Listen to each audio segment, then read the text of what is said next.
What if the sky had stayed still that day? No fire, no crater, no global winter curling across the bones of a dying world. Just wind, just clouds, just the ordinary turning of a warm Cretaceous afternoon. Somewhere, a feathered creature might have blinked against the light, unaware that the future had chosen not to fall, unaware that in another timeline, a rock from the dark would come screaming down to unwrite the age of giants. But not here, not in this imagining. Here the asteroid misses, and the question floats with us, as quiet as dust. What would Earth have become if the dinosaurs had never gone away? We drift into a version of time that feels familiar, but wrong in a beautiful way. The continents shift as they always do, pulled by slow, invisible hands, subduction zones swallowing ancient sea floors, mountain ranges rising like sighs across eons. But now, atop the trembling plates of the world, a different story climbs. The mammals do not rule here. They scurry, still soft and small, still listening to the forests with nervous ears. Here it is scale and feather, talon and crest that carry history forward. Creatures whose ancestors had already lasted longer than we ever will continue. And with that continuation comes the question that echoes through deep time like a half-remembered name. Would intelligence have evolved again? Maybe not like ours. Not with hands that write poetry, or cities that glimmer with power. But maybe in some other way, slower, quieter. Maybe in the long gaze of a creature watching the tide. Maybe in the repetition of a tool passed down through seasons. Maybe in a nest built not just for warmth, but for beauty. Could a dinosaur have wondered? Could it have dreamed? The fossil record is a story told by stone, and it's an incomplete one. Most of history is missing, not because it never happened, but because fossilization is rare. Most life vanishes without a trace, washed away, eaten, scattered, erased by entropy and time. Whole civilizations, if they ever rose, could be gone now, compacted into shale, folded beneath ocean crust, or subducted into molten memory beneath tectonic plates. So maybe they were here. Maybe not cities with skyscrapers and satellites, but networks of meaning. Maybe social orders. Maybe ritual. Maybe memory passed in ways we'll never decode. Maybe footprints left in mud that dried, crumbled, and disappeared before even the first primate looked skyward. We measure things in bones and stones. But the universe, it remembers in whispers. What would the climate have done without that rupture in the timeline? Would the greenhouse warmth of the late Cretaceous have deepened, thickening the skies with tropical storms and ancient carbon? Or would balance have found itself again in a different way? The planet has cycled through heat and ice before, oxygen levels rising and falling like tides, atmospheric changes breathing in patterns longer than language. And in the shelter of that shifting sky, life adapts. Large creatures evolve slowly, but not always. Selective pressure can whisper urgency. In this imagined world, maybe some dinosaurs shrink to navigate new forests. Maybe some grow feathers for reasons beyond flight, color, warmth, display. Maybe proto-avians retain their perch among the trees, not as birds, but as thinkers. Maybe language begins not with words, but with color, with rhythm, with scent. We don't know. But isn't that part of the wonder? When we listen to the past, we are always listening through noise, through decay, through echoes that have lost their shape. The further back we go, the less certain we become, not because time lies, but because it forgets. And what it remembers with deep geological silence. Still, imagination fills the spaces between fossils. And in those spaces we drift. What would the oceans look like now, untouched by the rerouting of extinction? What creatures still swim below, unseen by us, unknown by us? What forests still hum in frequencies our own world never reached? Would there be art, not made by us, but by claws that carve symbols in bark or sand? And would they look at the stars? Would anything like us have ever asked these same questions? Their breath steaming against twilight, wondering if they too were alone? Or perhaps they never needed to wonder. Perhaps the world they built required no stories, no myths, no regrets. Perhaps they lived in harmony with cycles we only half understand, entropy not as an enemy, but a rhythm, decay not as loss, but transformation. We live in the world that was left behind. But tonight, gently, we let go of what was, and drift into what might have been. Not to find answers, but to feel the quiet shape of possibility. And yet, if this much can be lost, what else might we have forgotten? And if memory can vanish without a sound, what kind of world are we really standing on? The earth beneath our feet is not young. It does not remember in years or seasons or stories, but in pressure, in weight, in layers of sediment packed like pages too heavy to turn. This planet doesn't count time the way we do. It inhales whole epochs and exhales extinction. Time for Earth is not a river. It is breath. Slow, deep, endless. Beneath the crust, beneath the roots of mountains and the basins of forgotten seas, there are chapters of history too compressed to read, too altered to recognize. Shale becomes slate. Sand becomes quartzite. Bones become stone, and then sometimes not even that. Whole eras are folded into silence by heat, bent and broken by the long drift of continents. What we see, what we study, is only what wasn't buried too deep. The rest is still down there, still waiting, or maybe already erased. Sometimes the earth turns itself inside out. A fault line slips. A volcano breathes fire from an ancient wound. And in these rare ruptures we glimpse the past. A trilobite curled in black rock. The outline of a fern that touched sunlight 300 million years ago. A ripple in sandstone that once held a lake's quiet sigh. These are the whispers of deep time, not loud enough to speak, but too persistent to vanish. We imagine time as something we move through, but what if it's the other way around? What if we are the ones being moved, slowly, steadily, by something larger, older, and entirely indifferent? The rocks do not care for our clocks. They carry their own rhythms, glacial pulses, magnetic reversals, the decay of isotopes marking time with invisible precision. Even now, atoms in old minerals are changing, shedding particles, counting backwards toward origins we'll never fully touch. And so the earth remembers, not through language or thought, but through layers, through pressure, through the gentle violence of transformation. Sediment builds like sleep, layer upon layer, quiet as snowfall, until one day, a geologist's hammer breaks it open, and sunlight touches something that last saw daylight before mammals had eyes. But not all memory survives. For every fossil preserved, a billion more are lost. For every trace of an ancient climate sealed in ice or coral, countless others dissolve into nothing. Entropy is a patient sculptor. Not cruel, just constant. What cannot be preserved will be erased. What resists erosion will eventually become part of it. Even the continents themselves are recycled, crushed, melted, reborn. What does it mean to live on a planet that forgets? Perhaps it means we are always walking on a graveyard of possibility. Beneath every forest, an older forest. Beneath every ocean, another one that dried and returned. Beneath every thought we have about the future, a past we'll never recover. And yet, the earth keeps breathing.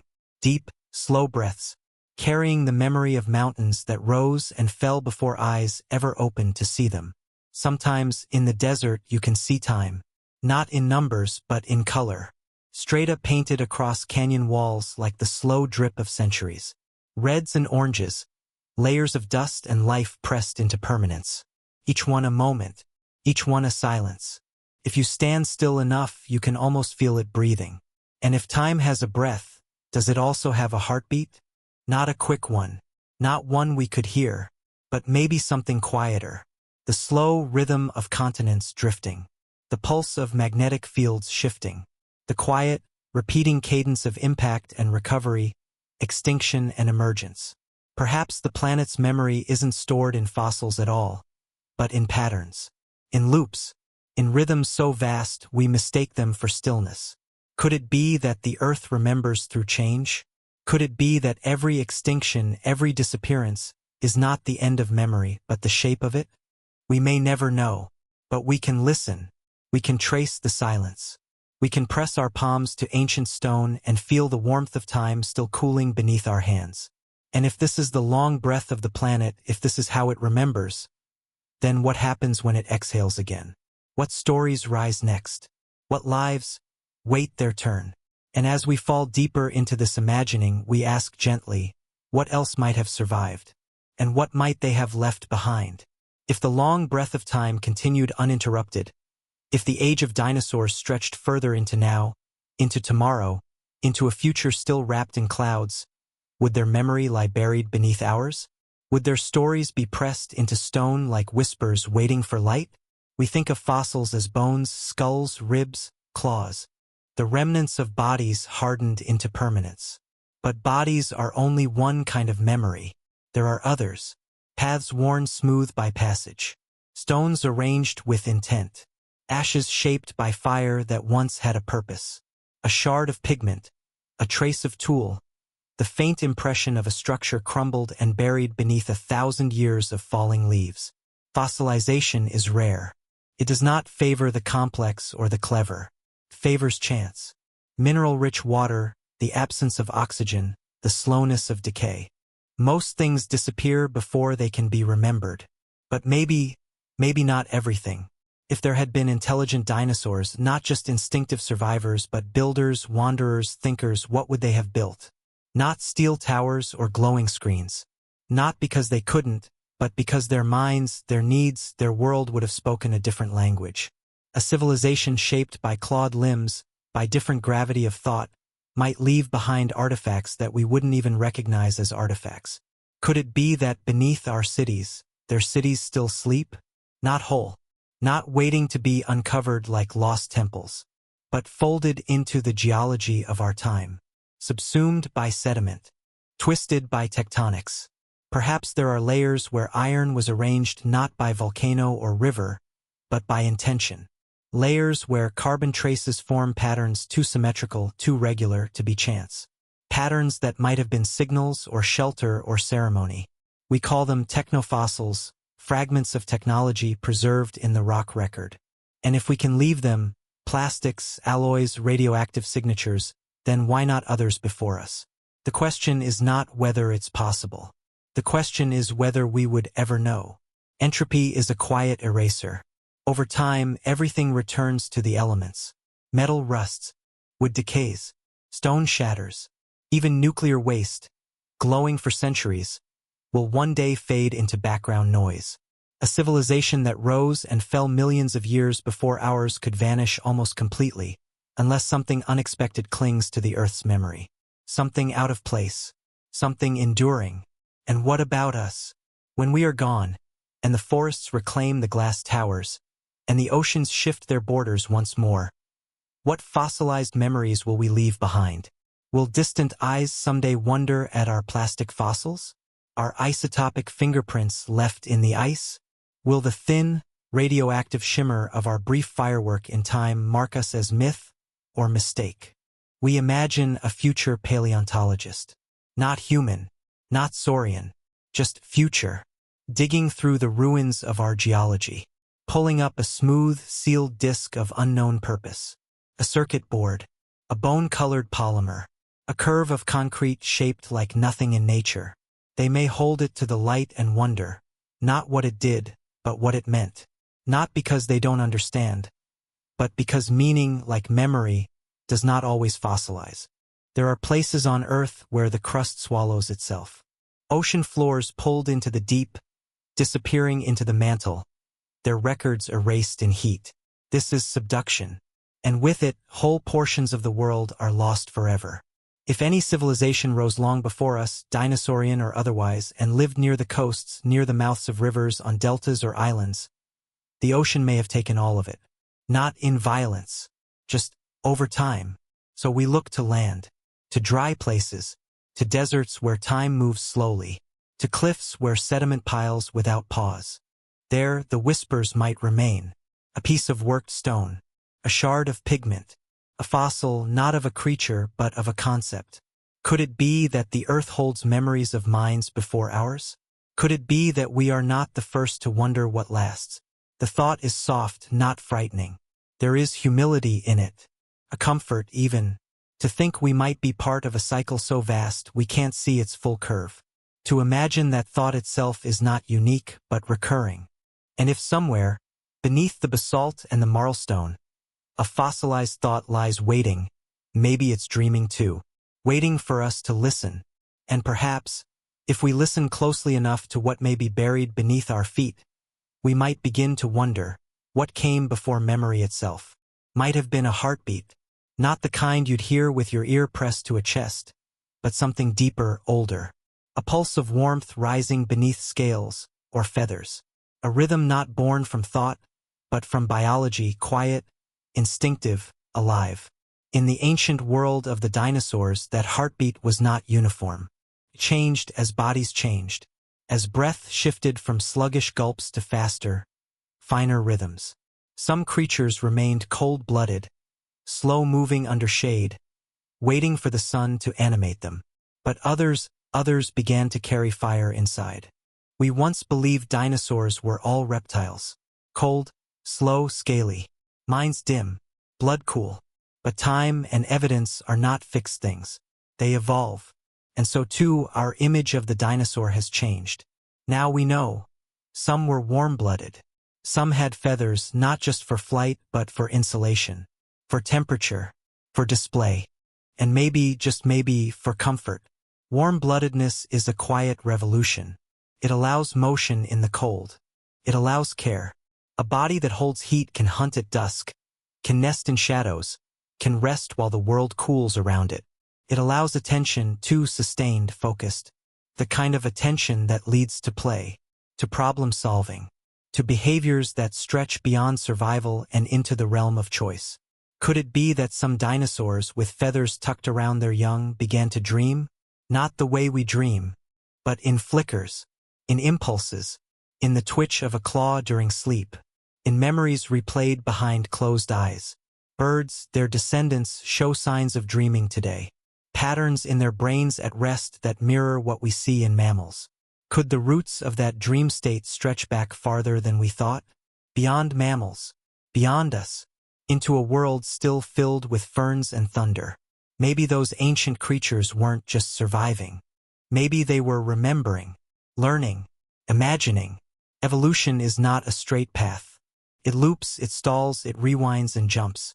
But in some branches, especially among the smaller, more agile dinosaurs, traits emerged that we once believed belonged only to our kind. Complex social behaviors, care for the young, coordination in groups, even possibly vocalizations layered with more than just warning or mating calls. Perhaps there was tone, inflection, meaning. And yet, identity is not just behavior. It is experience. And experience is shaped by biology. A cold-blooded creature becomes still when the world cools. It slows, waits, cannot move through winter without the sun. But a warm-blooded creature, like us, like birds, like some dinosaurs, carries its own sun inside, a portable fire, a body that can chase its needs even in darkness.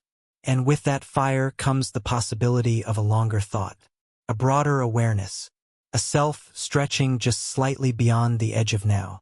What does it mean to imagine a world where such creatures did not vanish?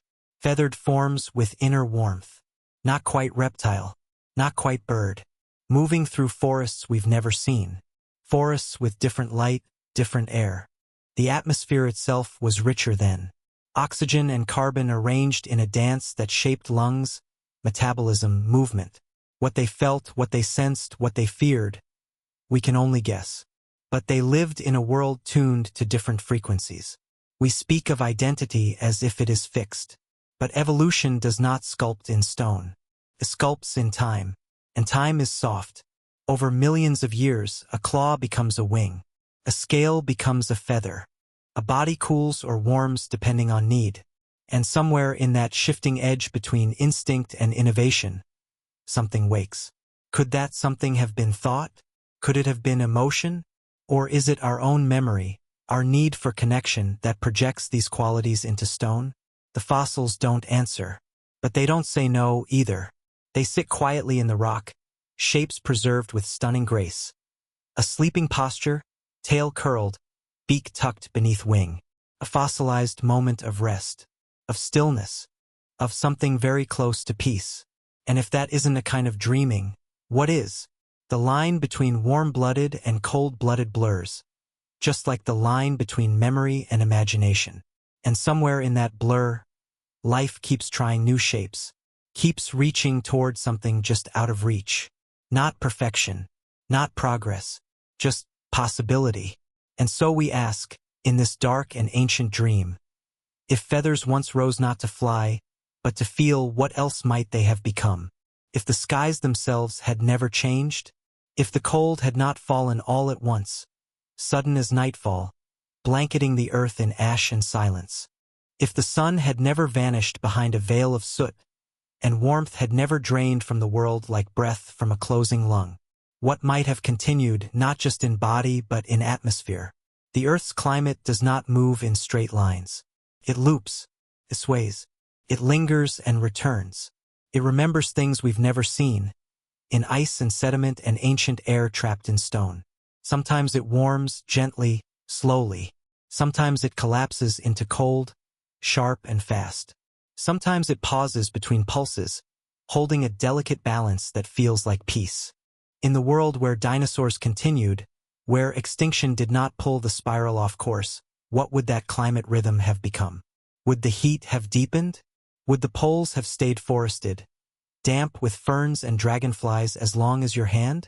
Would ice ever have crept downward again? Or would warmth have wrapped the world in a more permanent summer? Maybe we would have entered a different loop entirely. Not cooler, not warmer, just different. Because even small changes, sustained across deep time, can shift everything. The way carbon moves through the atmosphere, the way oceans rise or fall, the way volcanoes breathe gases into the air, or draw them back into the mantle through subduction's slow inhale. One life form vanishing, or continuing, can tilt the whole spiral. In our world, the extinction changed everything. The sky darkened, photosynthesis slowed, food webs unraveled, global temperatures dropped, and the loop snapped into another rhythm. But if that rhythm had held, if the Cretaceous climate had continued its song uninterrupted, how long could it have lasted? Would the atmosphere have thickened with respiration? Would the oceans have warmed until they overflowed the coasts of the continents? Would new balances have emerged? Or would entropy, as always, have nudged the cycle into something unexpected? Maybe the world would have adapted. Maybe the creatures with feathers and fire would have shaped the skies to suit them. Not with machines, but with forests cultivated not by accident. With migration patterns that cooled the land with shadow. With choices repeated over centuries that changed the air in ways not so different from us, only slower. More silent, more attuned to the breath of the planet itself. And still, even in that world, the spiral would have continued. Because climate remembers in long, slow pulses. Because carbon sinks into rock and then returns. Because methane rises from swamps, and ice traps the past in crystal. The sky, too, is a kind of fossil. Just one we are still breathing. We read that fossil with isotopes, with tiny traces of gases left in bubbles of amber, in ice cores drawn from frozen silence, in limestone cliffs where ancient oceans once murmured. These are the clues of climate's past. Not stories, but signatures. And even they begin to blur when we reach too far back. Not because they're gone, but because time does not record in ink. It records in change. Could it be that in another timeline, another rhythm of Earth unfolded? One where the clouds held different moisture, where storms moved in slower spirals, where oxygen and heat rose hand in hand for 1,000,000 more years. Could it be that life followed not just the warmth, but the memory of warmth? What if climate itself is a kind of collective dream shaped by geology, by biology, by all the things that once breathed and burned and broke down beneath the weight of eons? We may never know, but we can imagine the skies of that world, thick with vapor, bright with pollen, the light diffused through layers of cloud shaped by creatures we never met. Not a future, not our past, just a loop we never touched, but that might still echo in the air we breathe tonight. And if the sky can forget and remember and spiral again, what else, then, might the planet be holding in its next breath? If one breath had not been stolen, if the asteroid never came, if the sky had not burned and the light had not gone out, if extinction had waited, or simply never arrived at all, what would have risen instead of us? In this version of Earth, where the loop was not broken, the rules of survival did not reset. The great erasure never came. The slate was not wiped clean. The firestorm that ended one world and cleared the way for another was, in this imagining, only a missed heartbeat. And so those who were already thriving continued. The mammals stayed small, shy, nocturnal, soft bodies in the underbrush, still watching, still hiding. But elsewhere, other lineages climbed forward. Not because they were destined to, but because they were ready. Evolution does not choose favorites. It simply waits for opportunity. And in this world, the opportunity belonged not to us, but to them. The dinosaurs did not just survive. They diversified. They adapted. The feathered hunters grew swifter. The herding giants grew clever in new ways. Some climbed trees that no longer feared frost. Some turned eyes toward the rivers with new curiosity. Maybe one learned to fish not by instinct but by watching. Maybe another began to build. Not just nests but places, shelters, patterns. The beginnings of habit, and from habit something more. In our own world, it was mammals who climbed the ladder of complexity. But that ladder has many rungs. And in this alternate Earth, it may have been scaled by scaled hands. Talons, not fingers. Beaks, not lips. Warm-blooded still, some of them. Quick-breathing. Sharp-eyed. Living not as relics, but as the architects of their time. Could it be that one lineage, small, bright, clever, began to pass memory between generations? Not just genes, but behaviors. Not just survival, but preference. Tools. Games. Stories. Not because they were like us, but because intelligence, like weather, can arise under the right conditions. Repeating, branching, unexpected. In a world without the mass death of 66 million years ago, the competition would not have been erased. It would have sharpened. Mammals, birds, insects, reptiles, all pressing forward, slowly, through the corridors of time. A slower race, a more tangled one. And in that tangle, possibilities we never knew to imagine. What would intelligence look like in a body shaped not for speech but for balance? Not for tool use but for vision? What if understanding emerged not through manipulation, but through memory? Through migration? Through song? Some modern birds already recognize themselves in mirrors. They plan. They play. Their minds are not mammalian, but they are aware. And if that awareness had a few more million years to deepen, could it have become culture? Could it have become society? It's not that mammals couldn't rise in this world. But in this imagining, they are not the victors. They are one of many. Still breathing, still waiting, still watching. But not alone. Not ascendant. Not at the center. The center belongs to another. Perhaps a creature with feathers but no wings. Or with wings but used not for flight but for shade. For ritual. For rhythm. Perhaps they decorate themselves with mud. With color. Perhaps they bury their dead. Or sing to them. Or both. We don't need to name them. They are not us. They never will be. But they are real in this breath of speculation. They are real in the deep soil of postponed extinction. And what would the world look like through their eyes? Would it seem older? More coherent? Less sudden in its violence? Less rushed in its hunger? Or would they too come to fear the sky, wondering if their own age might one day be ended by light? Extinction is not the only path to renewal. Sometimes survival itself creates the future.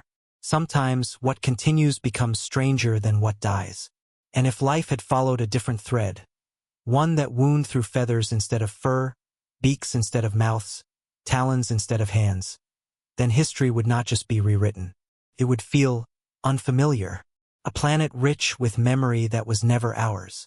And in that world, beneath unfamiliar stars, we might ask, if they were the ones to dream first, what might they have imagined us to be? Something soft and fleeting, perhaps. A shadow through the undergrowth. A moment of warmth, then gone.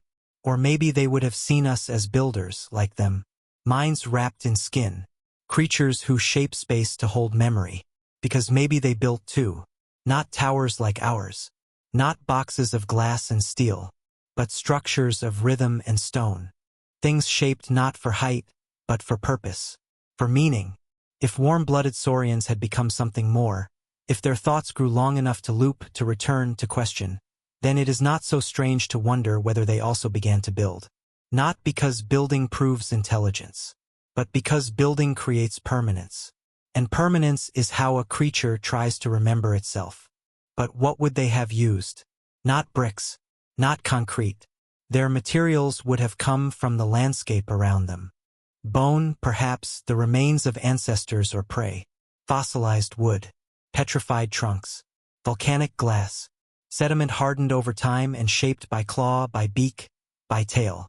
And not shaped in straight lines, perhaps in spirals, in patterns pulled from instinct or ritual, in curves that mimic the arc of migration or the path of the sun across a long-lost sky.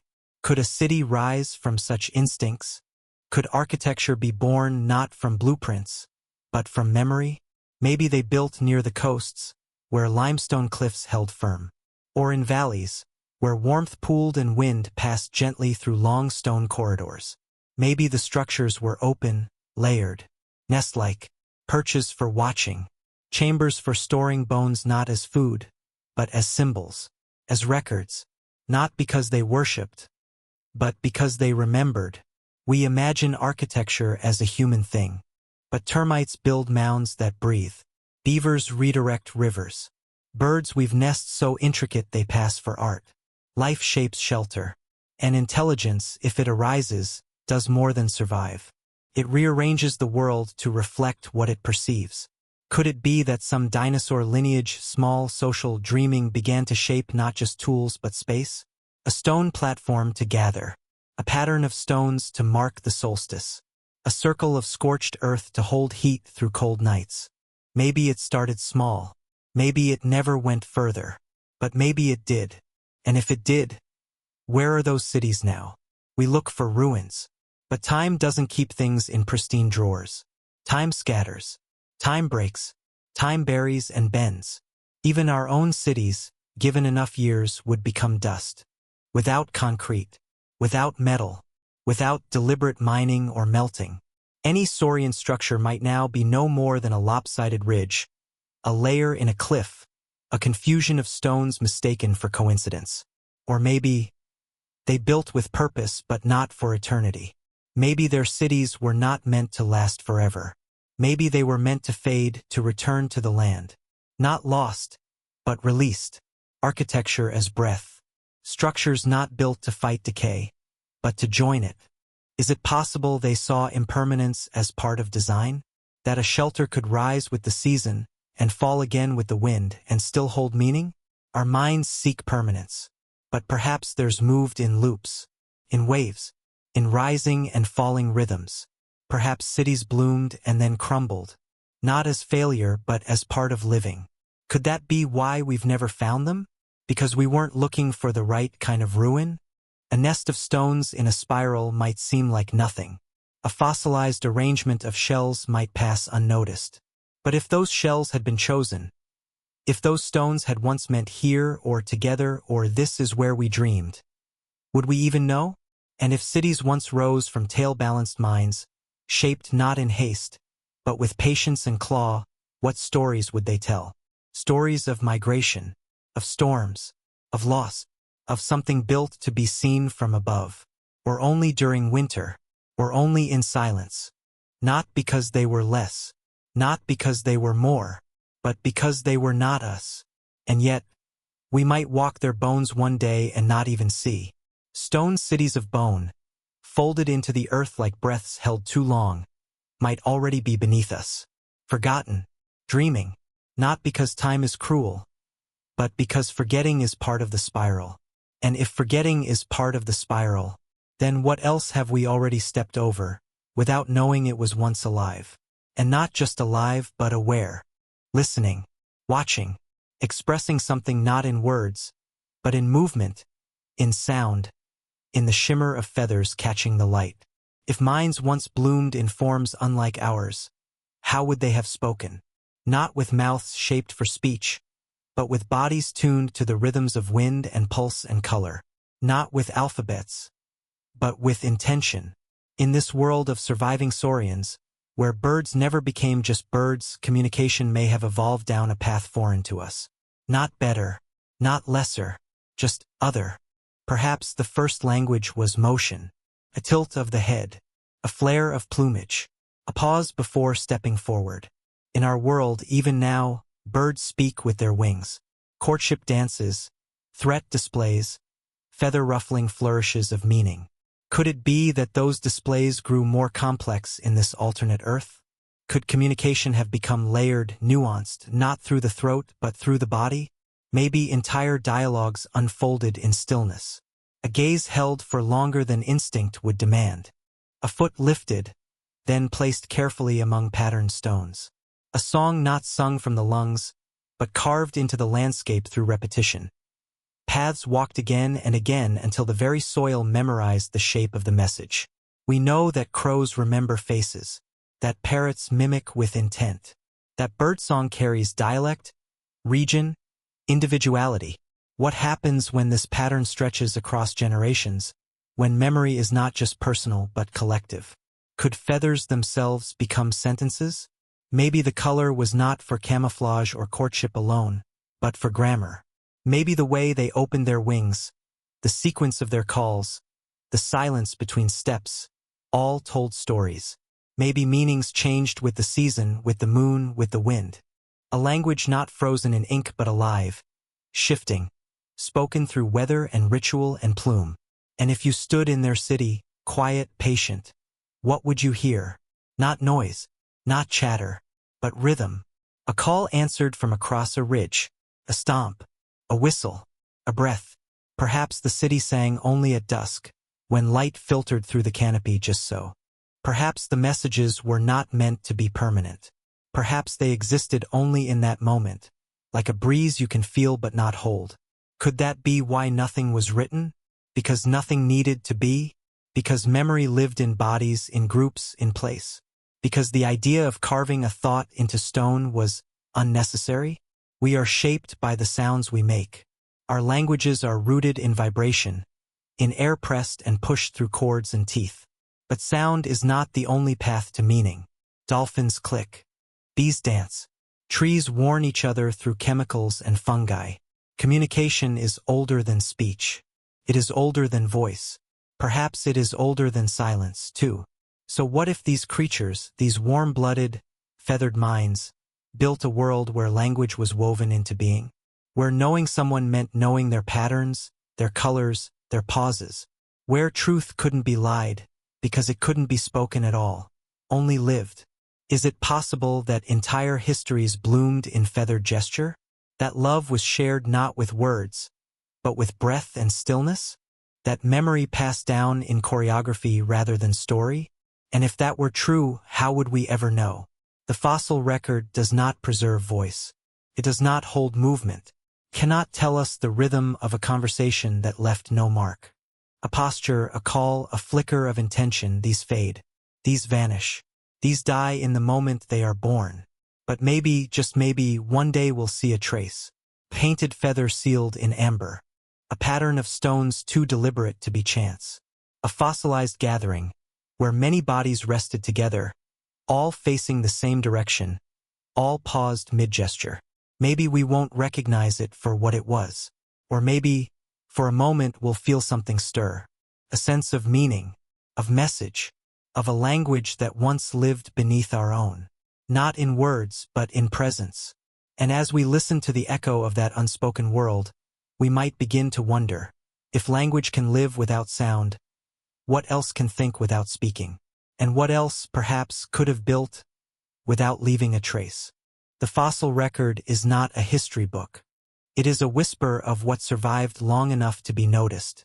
Most of Earth's life, its gestures, its ideas, its possible inventions, has already returned to dust. Pressed, melted, subducted into silence. So when we wonder what ancient species might have done, we must also wonder what time might have undone. Could there have been innovation before us? Not human innovation, not wheels and wires and screens, but something stranger, something older. Minds shaped by different anatomy, intelligence balanced in tail and talon. Not because it looked like ours, but because the world invited it. Because survival encouraged curiosity. Because warm-blooded creatures with memory and movement might, over time, begin to shape the world around them on purpose. Could they have discovered fire? Maybe not as we did. Not struck from flint or hidden in dry kindling, but perhaps stumbled upon during lightning storms. Observed, feared, then used. Not controlled at first but watched, mimicked, sheltered. Perhaps a kind of ritual formed around it, not worship but warmth. Gathering near natural flames not for light, but for heat, for safety. And slowly, over generations, fire became more than danger. It became a tool. And what of tools themselves? Even now, corvids use sticks to reach food. Otters break shells with stone. Elephants strip branches for use. Tool use is not rare. It is ancient. But what happens when tools become habits, and habits become teaching, and teaching becomes tradition? Could a saurian mind, shaped by patient observation and repeated need, begin to carry tools from place to place? To shape them? To remember them? We may never know. But that doesn't mean it isn't possible. Because the earth doesn't preserve everything. Especially not the fragile.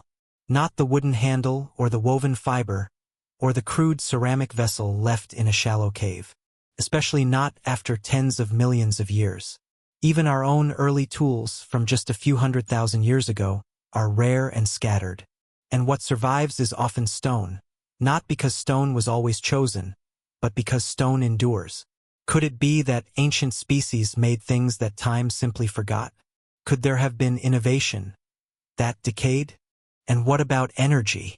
Not electricity in wires, perhaps, but magnetism felt through instinct. Earth's field has been shifting for billions of years. Some animals can sense it even now. Migrations guided by forces we cannot see. Maybe in another lineage, in another age, those invisible threads became something more. Not harnessed, but known, understood, or at least responded to. A kind of primal science grounded in perception instead of math. And if such a science arose, slowly, over thousands of generations, what might it look like? Not metal towers, but mineral alignment. Not cables, but crystal resonance. Not combustion, but rhythm. Systems of energy not based on domination, but on echo. Less about power, more about signal. Less about conquest, more about memory. Could it be that innovation need not be loud? That a civilization could rise gently? We expect technology to shine, to roar. But perhaps that's only because we made it that way. Perhaps other species in other timelines made it differently. Made it quieter, less visible, less enduring. Perhaps their greatest inventions were not machines, but ways of seeing. Ways of being. Ephemeral. Earthbound. Dissolvable. And so, we do not find their ruins. Not because they never existed, but because they didn't need to last. Perhaps their technology was biodegradable. Their tools returned to soil. Their knowledge inscribed in behavior, not stone. And when they were gone, they left only what the earth could hold without notice. No plastic, no concrete, no scars. We speak of the Anthropocene, our layer in the rock.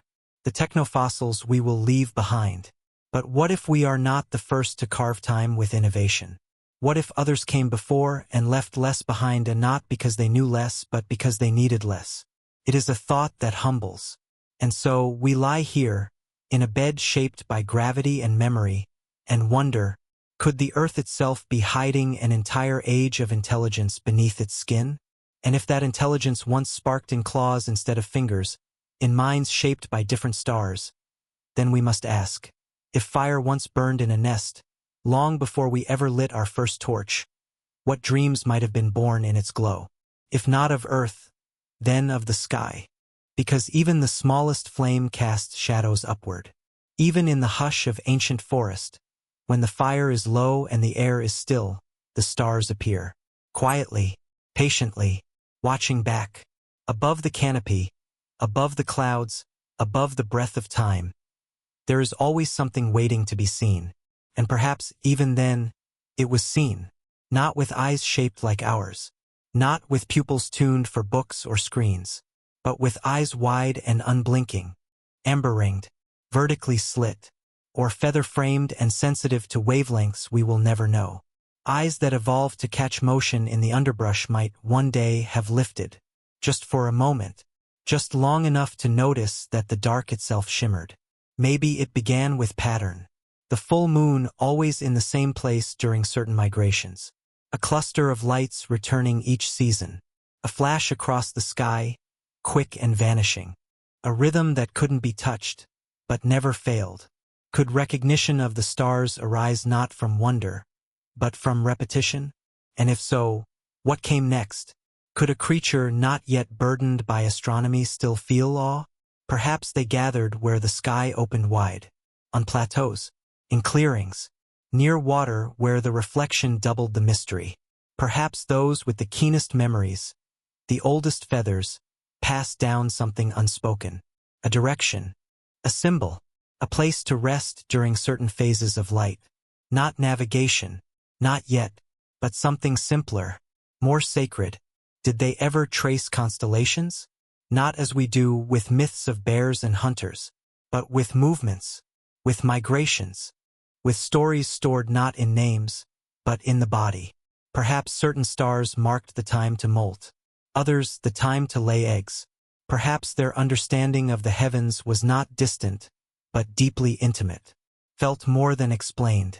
Some birds today can see the magnetic field of the earth, a shimmering veil laid over the landscape. What would the night sky look like to such a mind? Would the stars be static, or connected by invisible rivers? Would they pulse? Would they sing? And if they sang, even silently, could it be that someone listened? Maybe, in this world that never lost its saurians, some eyes turned skyward again and again, not because they sought escape, but because they recognized themselves in the sky's silence.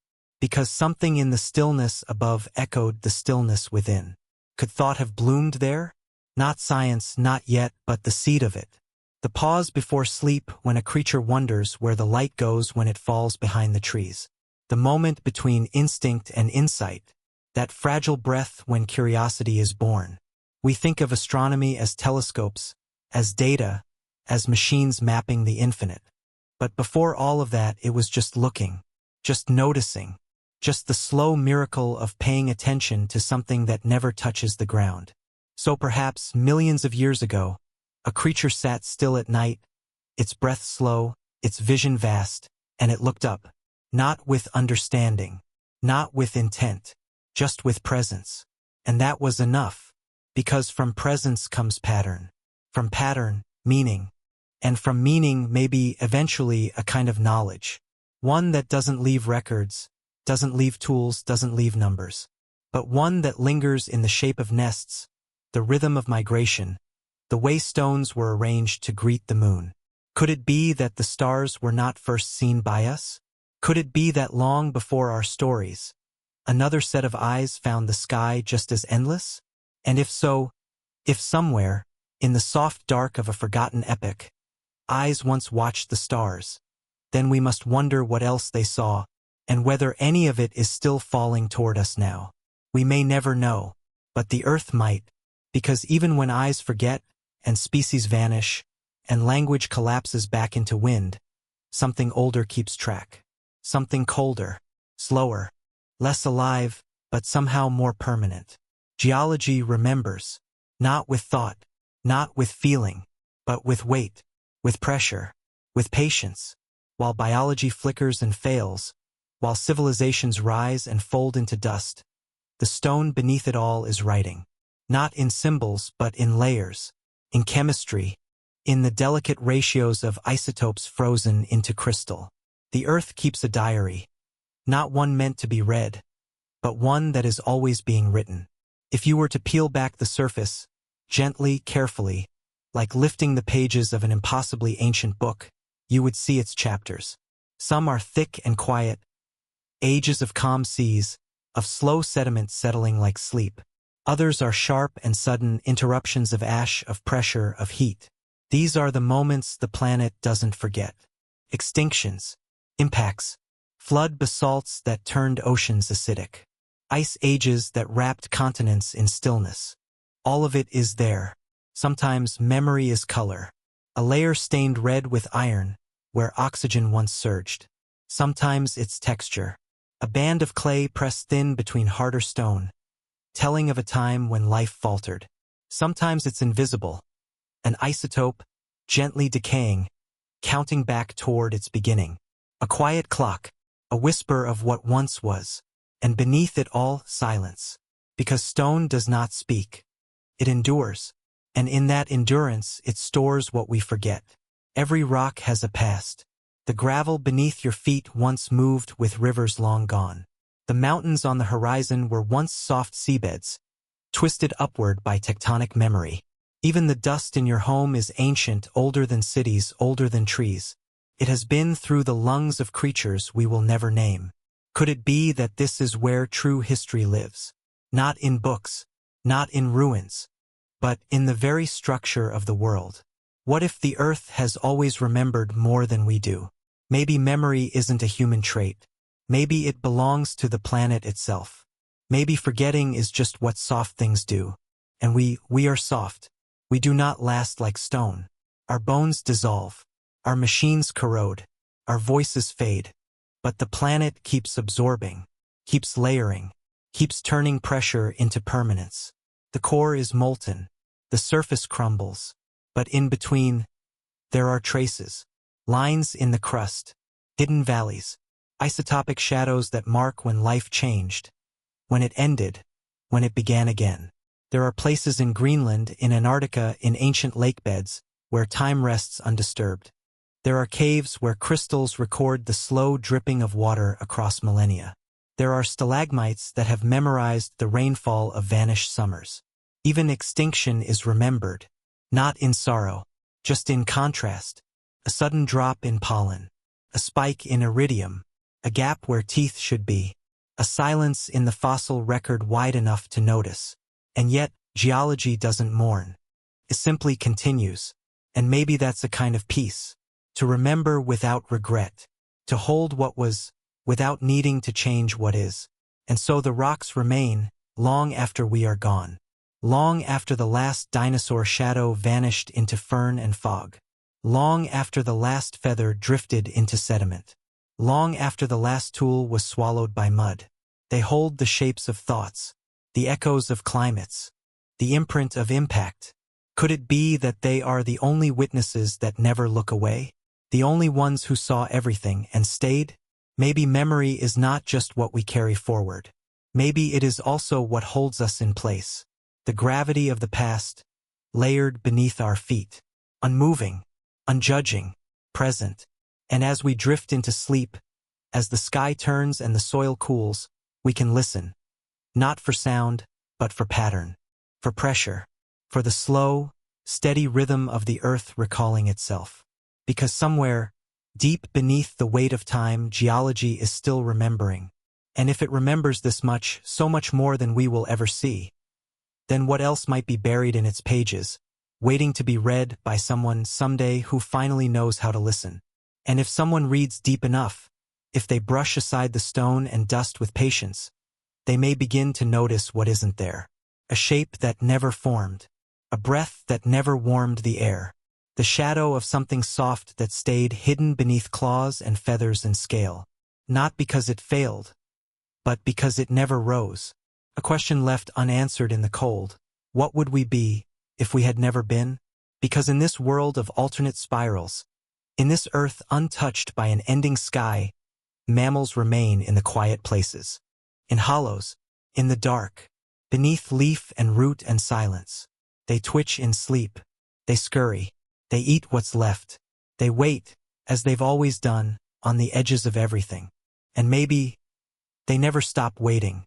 We think of ourselves as inevitable, but evolution owes no one a crown. Intelligence is not a promise. It is a possibility, a fragile one, a flicker that can fade as easily as it forms. If the asteroid had not come, if the darkness had not cleared a path, mammals might have never emerged into meaning. Our lineage, a line that rose not through dominance, but through luck, might have simply stayed curled in its burrow, always listening, never speaking. What kind of future is that? Not a failure, just a future without us. Somewhere beneath the ferns, a small warm body breathes, not knowing what it could become, not needing to. It lives in rhythm, not in reflection. The world above it sings with color and danger, and so it stays small, soft, cautious. In this version of history, survival is not intelligence. It is avoidance, and so the mammals do not rise. And yet, even in the places where we never were, something like us might still be imagined. What if we are the echo of something else's potential? What if the traits we call human, curiosity, empathy, awareness, were never ours alone, but always waiting in other bones, other minds? Perhaps the mammals that never bloomed still held those seeds. Perhaps a creature with paws and whiskers and midnight eyes could have, in time, known wonder, known grief, known itself. But in this spiral, it never got the chance. Entropy doesn't only erase. Sometimes it prevents. It reroutes. It reshapes the possible before it ever becomes real. So in this imagining, we are not extinct. We are unborn. A lineage paused. A branch that never thickened. A shadow on the stone. Is it strange to mourn something that never happened? To feel the weight of absence? Not as loss, but as potential unspent. This version of Earth holds a silence shaped like us. Not loud. Not tragic. Just a quiet never. The mammals remain, but they do not ascend. And so, there are no cathedrals, no telescopes, no poems carved into metal to be sent toward stars. No language, no cities, no grief woven into song. Only the rustle of fur through underbrush, the twitch of muscle beneath moonlight, the breath of generations that pass without speaking our name, because they never learned it, because it was never spoken, and still, they live. And maybe that's enough. To exist is its own kind of miracle. To continue without rising, without knowing, is still a victory over entropy. Still a kind of success. The mammals in the shadows may not tell stories, but their presence is a quiet refusal to vanish. Could it be that intelligence is not the only measure of meaning? Could it be that we are not the pinnacle, but just one brief glimmer among many that might have been? What if our shadow still lingers in that other world? Not as regret, but as an almost. Not a tragedy, but a branch that curled inward and fell gently back to soil? And if life has learned how to flourish without us, then what else in the folds of deep time might be learning to do the same, even now? And what would the world feel like if they had never stopped learning? If, in this version of Earth, the mammals had not risen, and the lizards, the feathered, the scaled, the warm-blooded wanderers of the ancient world, had continued on, grown more, changed more, become more, the same planet, the same soil, the same oceanic pulse. But a different story entirely, a different rhythm beneath our feet. Not better, not worse, but unmistakably, not ours. A planet not shaped by hoof and fur, but by claw and plume, by long tails balancing against wind, by skin that shimmered with iridescence, by minds that moved sideways through time, less like stories, more like songs. It is still Earth, still blue, still breathing. But in its forests the shadows are longer. In its oceans the songs are slower. In its skies the silhouettes are unfamiliar. The sounds would come first. Calls not like birds, not like frogs, but something in between. Clicks layered with hums, vibrations traveling through bark and bone. Communication shared in frequencies just beyond our hearing. The rustle of fronds thick with scales instead of fur. The rhythm of movement that favors silence, but not secrecy. The air would feel denser, maybe, moist, scented with resins we do not recognize. Oxygen flowing differently, shaped by plants bred not by bees but by creatures we've never named. Could it be that color itself means more here? Feathers once used for warmth now pulse with meaning, shifting hues in response to emotion, to memory, to atmosphere. A body that wears its thoughts like light, Perhaps even the trees participate. Not passive, not quiet, but in subtle exchange. Roots tangled not just in earth, but in information. And the insects, if there are insects, are vast and baroque, their movements traced by light and rhythm instead of scent and wing beat. Predators do not stalk with mammalian rage, but with poise, with grace. Their eyes narrow with inherited memory. Not anger, not hunger, just balance. An ecosystem not built on speed, but on stillness. On cycles as slow as cooling magma, as deliberate as erosion. And if this world holds cities, if it holds societies, perhaps they don't rise high but stretch wide. Architecture that coils, that grows, that molts and regrows with the seasons. Structures formed from bone, from scale, from sun-dried mineral fused into spirals. Nothing gleams, nothing shines, but everything glows with purpose. And the light at night, it wouldn't be ours. Not artificial, not harsh, but bioluminescent, emergent, light shaped by life itself, by intention, by knowing when to be seen and when not to be. In this world, brightness is not a sign of dominance. It is a signal of harmony, of timing, of place. The climate feels different, too, maybe because of who survived. No mass extinction means no sudden reset. Carbon moved slower, forests older, rain cycles that breathe in deeper patterns, shaped not by industry, but by instinct. The air carries the memory of the Cretaceous, wet, heavy, alive, and untouched by human ambition. Would they feel the earth differently, too? Not as territory, but as kin. The crust beneath their feet is not a resource. It is history, an ancestor. The stone has a pulse and they know how to listen. Through claw, through tail, through feather, vibrations pass. Not language, not quite, but recognition. And perhaps that is enough. Because in a world like this, understanding may not be spoken. It may simply be felt. A lizard-shaped world where nothing hurries. Where memory is not stored in books, but in the loops of movement, in the rituals of migration, in the long breath of continuity. A world where extinction was postponed, and the great forgetting never came. Could it be that the planet prefers this rhythm? Or is that only what we feel now in imagining it? Because the longer we imagine this world, the more we wonder. If its heart beats slower than ours, what else might it remember that we forgot? Maybe it remembers how to let go. Because all things, no matter how brilliant, no matter how vast or enduring, begin to fall apart. Entropy is not a mistake. It is not an enemy. It is the soft collapse that follows every structure. The gradual unbraiding of order into something simpler, something looser. Not because it failed, but because it was time. And if a saurian civilization once rose, slowly, quietly, tail-balanced and feathered, what did they make of this unraveling? What did entropy look like to creatures who lived closer to the breath of the earth? Closer to deep time? Would they have feared decay the way we do? Or would they have welcomed it? Perhaps their minds were shaped by the rhythms of molting, of seasonal shedding, of eggshells left behind, of feathers loosened to the wind. Their lives already knew what it meant to build and release, to change and fall away. Maybe they saw nothing tragic in decline. Maybe they saw it as transformation. Could it be that their cities, if they built them, were made to erode? Designed not to last forever, but to return, slowly, to the elements they came from. Walls that crumbled not through neglect, but through design. A kind of architecture that honored the eventual moss and rain and wind as collaborators, not destroyers. Entropy, to them, may have been sacred. Not feared, not fought, but folded into their stories.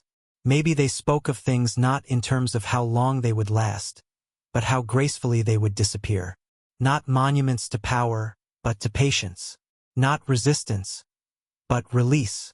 We, with our hard edges and sealed vaults and machines built to defy decay, try so hard to keep everything, to trap time in glass and code.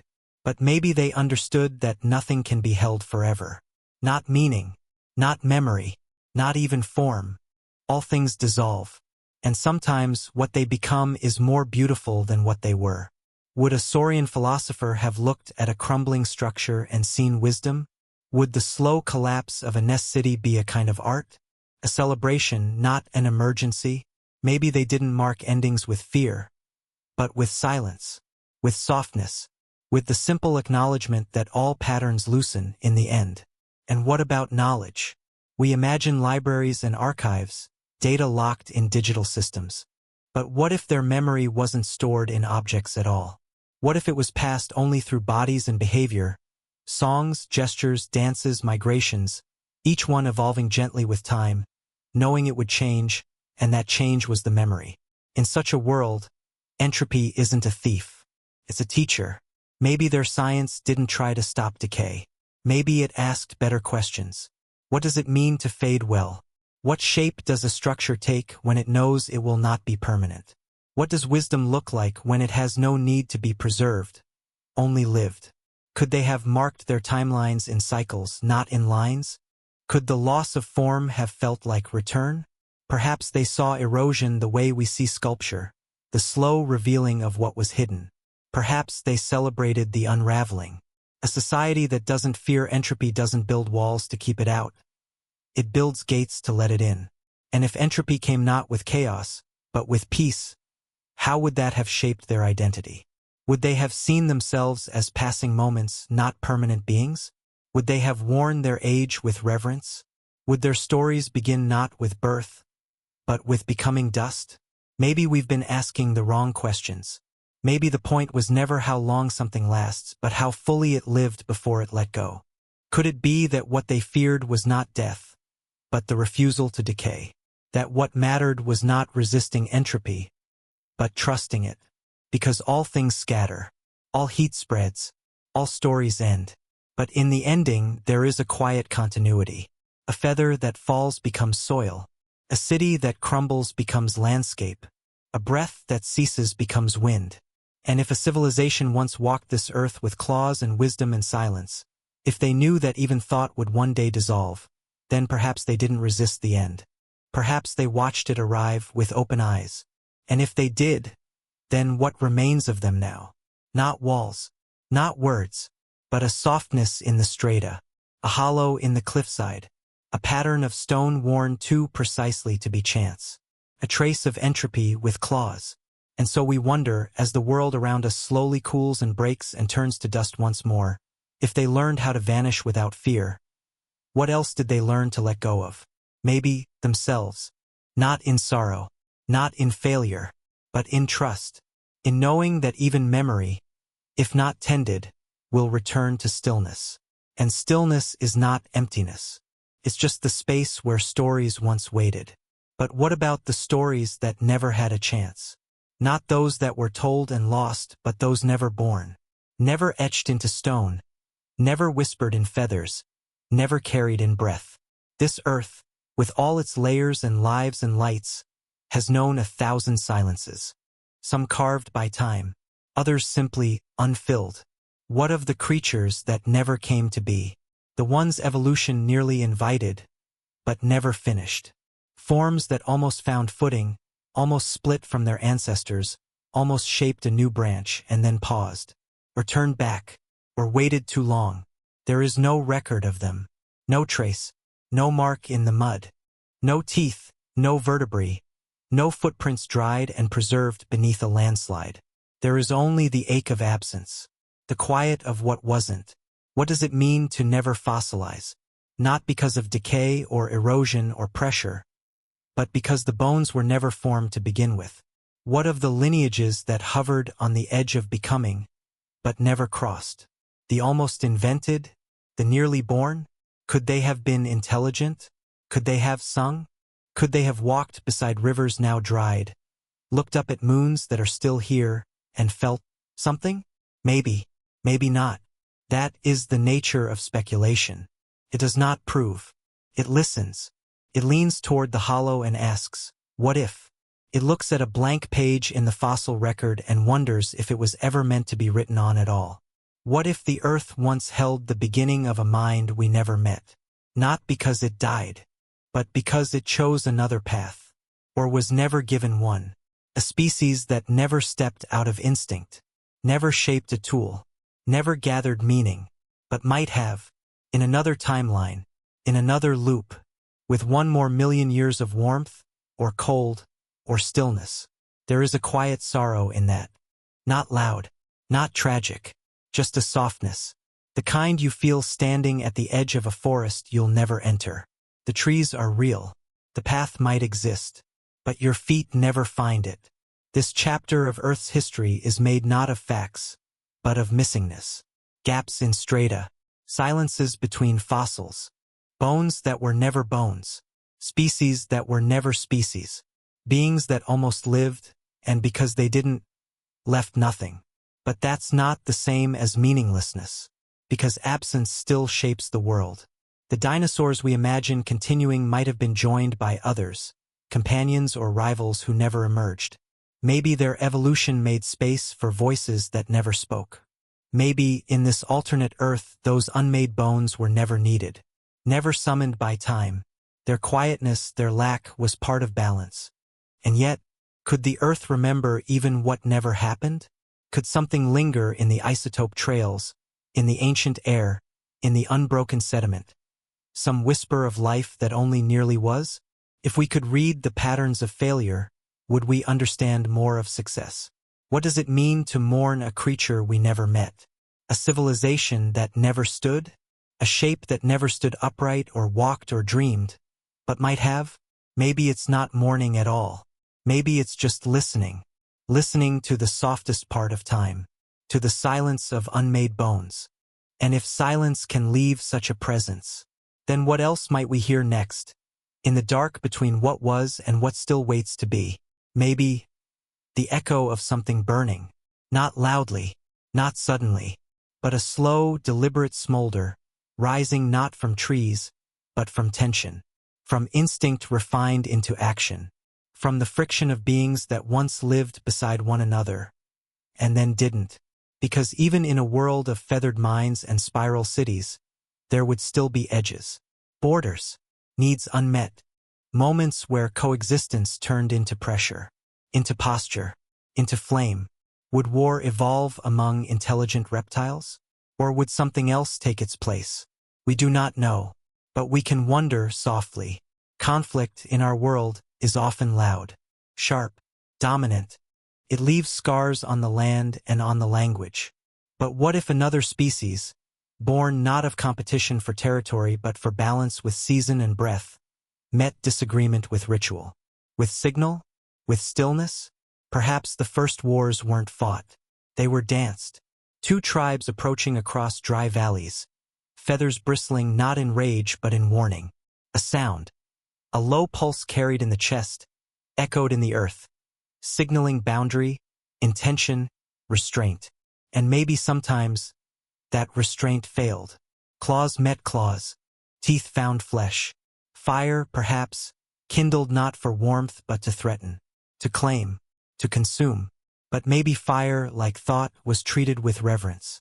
Not as a weapon but a language, a territory marker, a storyteller, a presence invited and feared.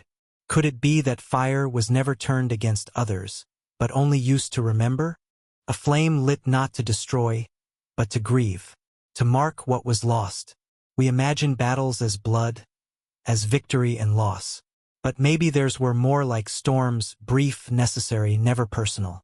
A gathering of heat and hunger and then release. Afterward, no anthem, no vengeance, just silence. A species who knew what it meant to lose without needing to win. And still, bones break, teeth bite, tensions rise. Would they leave behind weapons? Stone sharpened to pierce scale. Feathers dyed to intimidate. Displays built from the bones of rivals. Not in pride, but in memory. Could their architecture bear the marks of old disputes? The way a cliff face holds the shadow of a landslide? Maybe entire regions grew from reconciliation. Cities designed in curves that once mirrored battle lines, turned inward, turned peaceful, turned soft. And yet, war, if it happened, would carry with it more than blood. It would shape the way they taught, the way they trusted, the way they moved under stars and prepared for drought. War is not only an act, it is a wound that echoes. And if these beings had minds like rivers, flowing with memory across deep time, then even a single conflict might ripple for centuries, or be buried entirely. Could a species choose to forget? Not by accident, not by erosion, but by practice, to unlearn rage, to dissolve revenge, to soften their own myths until the pain no longer returned in the telling. Could their stories have once burned, and then cooled into silence? Maybe conflict was never central. Maybe it came and went, like ice, like fire, like tide. And instead of monuments to war, they left behind nothing but space. Open fields where once something shattered. Trees planted not to hide the bones, but to offer shade over them. Could it be that tooth met tooth once, and that was enough? That the lesson remained even when the scars did not? And if they burned, what did they burn? Books they never wrote, structures too sharp to keep, evidence of belief once held too tightly. We burn things to forget, but also to remember. Maybe they used fire to renew, to release, to make room. Maybe the flames were not ends, but thresholds. And maybe, somewhere in the layered earth, we find a line of ash too deliberate to be volcanic. Traces of a fire not shaped by weather, but by decision. And we wonder, not with fear, but with softness, what was lost there? What was let go? And if fire, tooth, and time shaped them as they've shaped us, then what did they build quietly from the embers? What rose not from conquest, but from restraint? Perhaps something softer than we expect. A world not carved in dominance, but grown in memory. And like all things grown, it was bound eventually to fade. But what happens when even fading leaves no trace? Tonight we listen not for the empire we know, but for the one that was never known at all. A civilization that never met the wind of history, but still shaped its own sky. Not with monuments, not with names, but with nests, with feathers, with rain. Picture it. A valley forgotten by maps, lost between tectonic breaths. The soil still dark with memory. And above it, clouds drift in slow ceremony, shedding their weight across branches that no longer live. Rainfall comes not as destruction, but as witness. Quiet, steady, falling across what once was, and what was never found. No ruins stand here, no carvings, no symbols scratched into walls. Only the gentle slope of earth, worn not by time alone, but by the leaving of something that once stayed. Could there have been cities here? Not cities of metal or mortar, but of bone and foliage. Living structures, breathing ones. Nests the size of hills, domes woven with precision by claws that knew how to measure distance not in inches, but in generations. And when those nests were empty, when the last feather drifted away, the rain began its work. Rain does not forget. It records through erosion, through the slow softening of shape. The way it traces over stone, over scale, over shells long buried. It smooths, it silences, and it sees. Could a civilization fall so slowly that even those living within it didn't notice? Maybe there was no collapse, no fall, just a migration inward. A choice to leave no legacy, no ruin, no weight. Just patterns, just echoes, just the memory of a shape beneath the moss.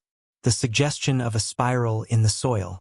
And raindrops, falling like clockwork through the empty ribs of abandoned shelter. Was it a storm that came last?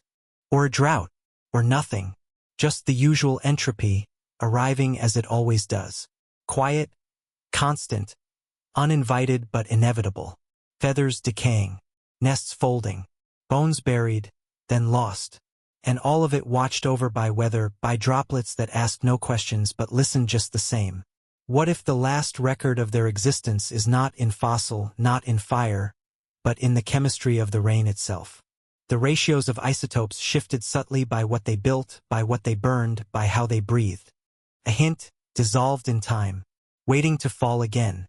Not because the empire wants to be remembered, but because the water remembers everything. Maybe the rain carried their stories further than any artifact. Through rivers, into seas, across ages, molecules passing between now and then, weaving into clouds that drift across your window even now. Could it be that somewhere above us water still falls that once kissed the skin of a being we will never know? Could it be that rain is the last messenger of forgotten civilizations? We often think of memory as what stays, but sometimes memory is what moves, what falls, what flows, a droplet landing on a place that once held meaning and carrying that meaning into the roots of something new. Even empires that never were can echo in our dreams. And maybe, as we sleep, we feel it, the soft patter of a rain that never stopped falling, the warmth of scales long returned to dust, the hush of wings folded beneath a sky that never had to conquer to matter. And in that sleep, we might ask, if rainfall carries memory, then where will it fall next? Perhaps not on land at all, but upon open water. The oceans have always been keepers of secrets, wide, unknowable mirrors for the sky, soundless from above, yet filled with songs below. And maybe, if a civilization born from claw and feather once looked outward, they would have looked here first, not toward the stars but toward the waves. Would intelligent dinosaurs have crossed the seas? Not as we did. Not in wooden ships. Not with sails bound by rope and the names of gods on their lips. But perhaps they sailed in silence. Or drifted. Or followed currents without the need for maps. Perhaps they didn't conquer the ocean, but listened to it. Could it be that some among them grew curious not of conquest, but of wind? Perhaps they watched birds ride thermals across the horizon. Perhaps they felt the pull of migration and wondered what lay beyond the line where sea touches sky. Not because they were lost, but because they were drawn. We think of sailors as explorers, as navigators of danger and distance. But what if the first seafarers were not bound by destination? What if they trusted water the way others trust land? A nest could float, after all. A shelter of driftwood, woven tight, buoyed by instinct and breath. Maybe it began there. An accidental raft, a refuge, a structure swept into tide. And maybe someday one did not resist the drift. Maybe one stayed, and so it began. Not a voyage, a surrender, to wind, to current, to time. Would they have used stars? Perhaps not to measure, but to mirror. Perhaps they looked up at the constellations not to name them, but to feel their pull. Perhaps they followed bioluminescence in the waves, the movement of plankton, the subtle shift in salinity between one tide and the next. What we call navigation, they may have called remembering. We use tools, compasses, sextants, satellites. But some creatures today find their way through magnetism, through smell, through the angle of polarized light. Could ancient minds, shaped by scales and sky, have tuned themselves to these same subtle cues? Could travel itself have been an art? Not a crossing, but a communion. And if they arrived somewhere, what then? Did they step onto strange soil with? Or with stillness? Did they leave marks behind? Symbols scratched into coral? Stones arranged on the beach, only to be swept away by the moon's insistence? Or did they vanish entirely into the world that welcomed them? Maybe they never returned. Or maybe they did, and carried with them not treasures but stories, movements, gestures that meant, "I've seen another place, and it was different." We do not know, but we feel it, don't we? That soft ache when we stand before an endless sea. The sense that someone else once stood here too, eyes wide, heart open. The oceans have always whispered to the patient. Not in words, in rhythm. Could those rhythms have once guided scaled vessels, skin-tight rafts, drifting sanctuaries built not to survive the sea, but to be part of it? And if so, are they still out there? Not the beings, but their vessels, dissolved, reabsorbed, turned into reefs. Homes for anemones, anchors for memory. We think of artifacts as solid things, tools, weapons, ruins. But what if the artifact was the journey itself? What if travel was their technology? And the ocean, their language? Even now, we've not mapped every trench. We've not heard every song from the deep. What else rests beneath the waves? Layered in salt and time and quiet. We may never know, but maybe the tides do. And maybe, as we sleep, the current carries something with it. Not a ship, not a fossil, but a feeling. the presence of travelers who never needed to arrive, and who taught the ocean how to remember them. And if the sea still carries their story, what else, beneath its waves, might still be listening? Perhaps something not alive in the way we understand life, but still shaped by memory. Not a creature, not a voice, but an object, a relic, a fossil of intention. Because even those who vanish sometimes leave behind things they never meant to. What if the traces of a lost civilization aren't grand or obvious, but molecular? We search for impossible artifacts, remnants that do not fit. A shard too symmetrical, a layer too sudden, a chemical composition too deliberate. We follow carbon through time, hoping to catch a glimpse of a breath that did not belong to us. A trail of residue that suggests not accident, but design. Could they have left something? Plastics, perhaps, not the kind we make, but some strange parallel. A synthetic excretion shaped by another mind. Durable, persistent, not because they wanted it to be, but because decay, for them, took a different form. Or maybe it wasn't plastic. Maybe it was something stranger, something not quite organic, not quite mineral, something built to dissolve slowly, like a timed whisper to the future. Would the Earth recognize it? Or would it simply fold it into itself the way it does with bones, with meteorites, with myths? The geologic record is not a vault. It is a sieve. Most things pass through, but sometimes something stays. A concentration of rare metals, a crust of fused materials, a subtle spike in the isotopes of oxygen or carbon. Clues we barely understand. Shadows cast by hands we've never seen. Could a civilization have once encoded their knowledge in matter?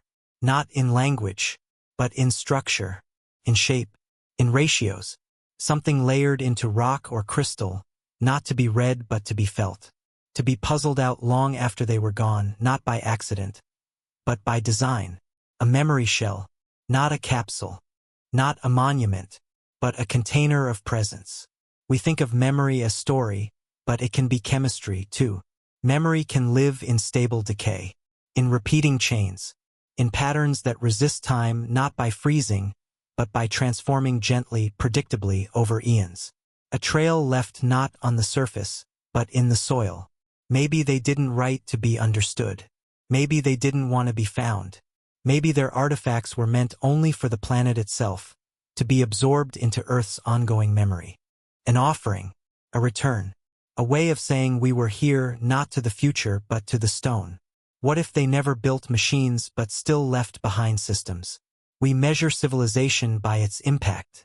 But what if theirs was lighter, more reverent? Could there be entire networks beneath our feet, aligned minerals, magnetic fields, concentrations of carbon? So subtle we mistake them for coincidence? We search for signs. But perhaps the signs are not visual, not tangible. Perhaps they hum, or pulse, or exist only in the way certain isotopes behave under pressure. Could it be that a message left in time doesn't look like a message at all? We think of discovery as a moment, a finding, but maybe it's a slow unfolding. Maybe something already uncovered sits on a shelf, in a museum drawer, misnamed, misunderstood, waiting to be re-seen, re-felt, re-heard. Could an artifact be made of silence? Could it be not what is present, but what is missing? The absence of decay where decay should be. The quiet persistence of something that resists entropy just slightly longer than it should. The unspoken question, why is this still here? Maybe their memory shells weren't hidden, just quiet, just patient, like shells in the sea, pulled up by tide, carried by wave, cracked and weathered until they no longer resemble intention, but still carry it. Not because they mean to, but because they were made that way. And maybe the Earth itself holds them, in fault lines, in forgotten strata, in the seams between continents where the crust has folded memory into pressure. What if our planet already knows the answer, and we're simply not ready to ask the right question? Maybe the past doesn't want to be discovered. Maybe it wants to be heard. And maybe, if we listen with new senses, we'll begin to notice the soft hum beneath our machines, the anomaly in the stone, the unnatural curve of something waiting in the fossil bed.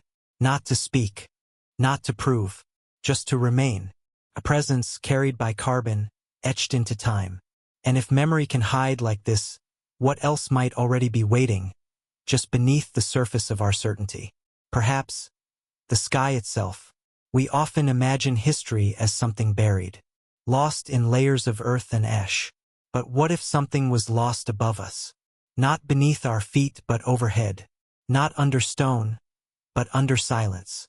In this version of Earth, the mammals never rose. Their voices stayed low to the ground. Their paws never reached for the air. And from that silence below comes a different silence above. One without song, without feathers, without the soft trill of birds at dawn or the thunder of machines chasing altitude. The skies in this world are quieter. Not empty, but changed. What fills a sky where wings never ruled? Perhaps nothing. Not because there was nothing to rise, but because nothing needed to. Flight, after all, is not inevitable. It is a response. A solution to hunger, to danger, to space. If the world below remained abundant, breathable, balanced, why leave it? Could evolution have looked up and simply blinked? Or perhaps something else did take to the air, but not in the way we would recognize. Not with hollow bones or humming engines, but with skin, with glide, with scale. Maybe the sky in this earth belongs not to birds, not to planes, but to drifters. Slow-moving shapes that float rather than fly. Gliders, not hunters. Observers, not conquerors. Creatures with long tails and extended limbs, stretched wide over warm winds. Not fast, not many, but present. Carving soft curves over valleys where no feather ever stirred. Would they call to one another? Would they sing in frequencies too low, too long, for our ears to follow? Or would the sky itself be the song? A language of shadow and shimmer, where movement meant message. Where a tilt of the body said here, and a spiral meant stay away. Where cloud and creature became indistinguishable from a distance. Where weather listened, and life replied. Could the skies have become sacred? Not because they were filled with life, but because they were not. A space untouched by noise, by ambition, by speed. Maybe in this world, the air above remained the one untouched element. Watched, revered, never pierced. Not because flight failed, but because the ground was enough. And if something did rise just once, would it be remembered? Perhaps in stories, not fossils. Perhaps they built nothing that could lift them, but once, long ago, something lifted itself. Climbed not to escape, but to see. To mark the sky not with noise, but with a breath. One glide, one slow fall, one arc over a forest that no longer grows. We think of the sky as a stage, but maybe in this earth it was a mirror, reflecting what lived below. The patterns of movement, the silence of restraint. The way an untouched sky can echo more than a filled one. Would clouds feel heavier? Would sunsets seem deeper? Without birdsong, what would we hear at dusk? Maybe just the wind brushing against scale. The faint creak of trees stretching toward stars. The hush of gliders passing overhead. Not flapping, not soaring, just continuing. Like time, like thought, like breath. Could it be that the absence of wings made space for something else? Not creatures, but emotion. A sky not filled with noise, but with meaning. A place we never touched, so it stayed unspoiled. A reminder not of what rose, but of what remained. And so we ask, if the sky could remain silent for millions of years, what other parts of Earth are still waiting to be left alone? Perhaps the ones shaped not by impact, but by disappearance. Because while some things break, others fade. Slowly, lovingly, layer by layer. The world forgets with water, with wind, with time.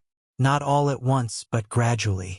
Softening edges, blurring forms, until even the most solid memory becomes suggestion. A shape that once meant something, now worn to something else. This is erosion, not destruction, but return.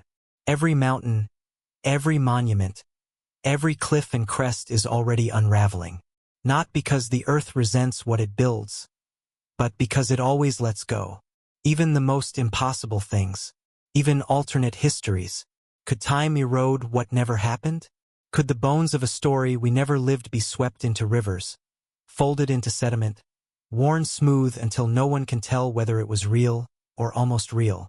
If a different kind of civilization once stood, if warm-blooded, clawed beings built cities that curved like nests and temples that whispered in stone, would any of it survive long enough to be seen? Maybe, maybe not. Because even now, our own world erases itself. Rain seeps into cracks, widening them. Frost pries stone apart. Roots twist through foundations. Sand moves. Tides reach. Mountains crumble a single grain at a time. And gravity, always gravity, brings everything lower. There is no malice in this. Just process. Just patience. Just the long, slow breath of entropy made visible. Could erosion be why we never found them? Could wind be the storyteller who forgot the ending? It doesn't take long, in geological terms. A few million years. A blink. Just enough time for cities to become landscapes. For symbols to become stains. For artifacts to dissolve in acid rain or be buried beneath layers of volcanic memory. The Earth doesn't ask permission to repurpose its surface. It just does. So maybe they were here, and maybe they're still here, but in a different form. A ridge that once formed the edge of a ceremonial path. A hollow in the stone that once cradled a body. A basin where water pools now but once held fire or light or thought. We walk over ruins all the time. We just don't know which ones they were. Erosion doesn't only erase. Sometimes it reveals. A storm uncovers a fossil. A landslide opens a forgotten cave. A river cuts deep enough to find a layer no one remembered. The past rises not like a ghost, but like a map half-sketched. A reminder that forgetting is never complete. That the planet forgets slowly and unevenly. Could there be a piece left? Just one. Not enough to explain, but enough to wonder. A spiral etched into basalt. A crystal shaped with impossible symmetry. A pattern of stones too deliberate for chance. Too buried for coincidence. We find things, and sometimes we pretend they aren't strange. Because strangeness unsettles. Because it means the world is wider than our questions. But maybe the world is wider than we're ready to remember. Could the impossible have been real? And if it was, would we recognize it? Or would erosion have changed it so much that we walk right past, thinking rock wind, when really we're stepping over a message? One shaped in a time we forgot to imagine. We try so hard to preserve things now. We build museums. We seal our memory in plastic, in servers, in stone. But even this will erode. And something else will rise in its place.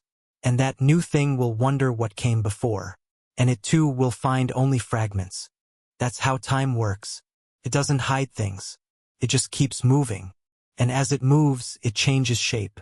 It makes stories harder to hold. And maybe that's all right. Maybe not every history was meant to be held forever. Maybe some were meant to be released. Softly, slowly, like sand falling through open fingers. And if erosion is always at work, quiet, steady, unbothered, then maybe the past we never knew is not gone, just faded. Like breath on glass, like dust on stone, like the outline of a world that nearly was being traced again by the wind. And if this wind remembers what we never did, what other shapes might it carry next, into the folds of what we think we know? Perhaps a shape that never arrived. Because there is something strange in every layer of stone we study.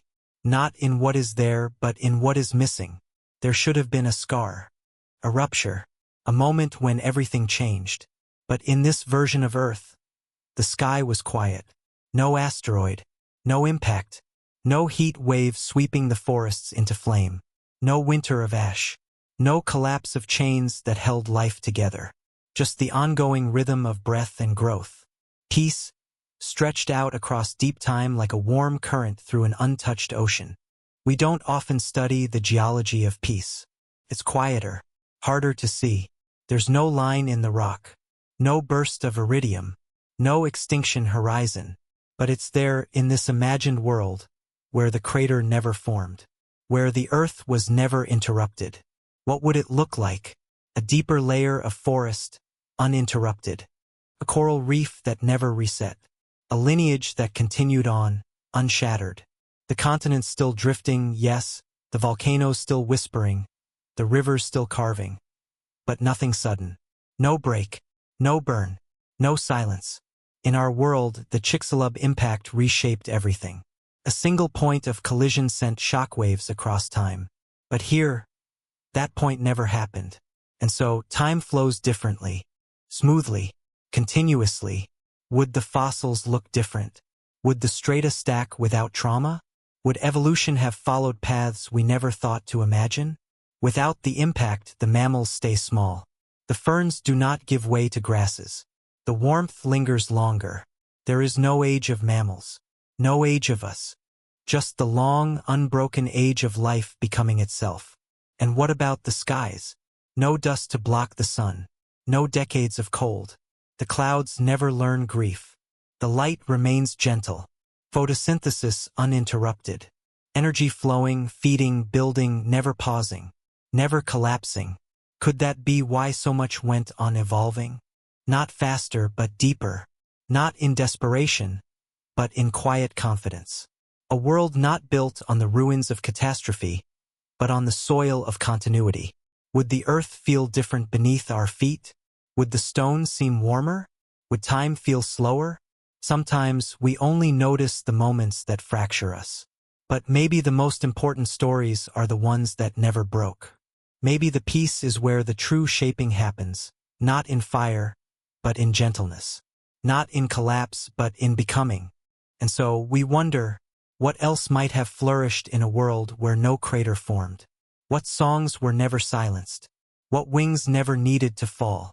And if there are no scars in the rock, only a smoothness, a softness, a continuity that feels like a breath unbroken, then perhaps the greatest mark of all is the one that never needed to be made.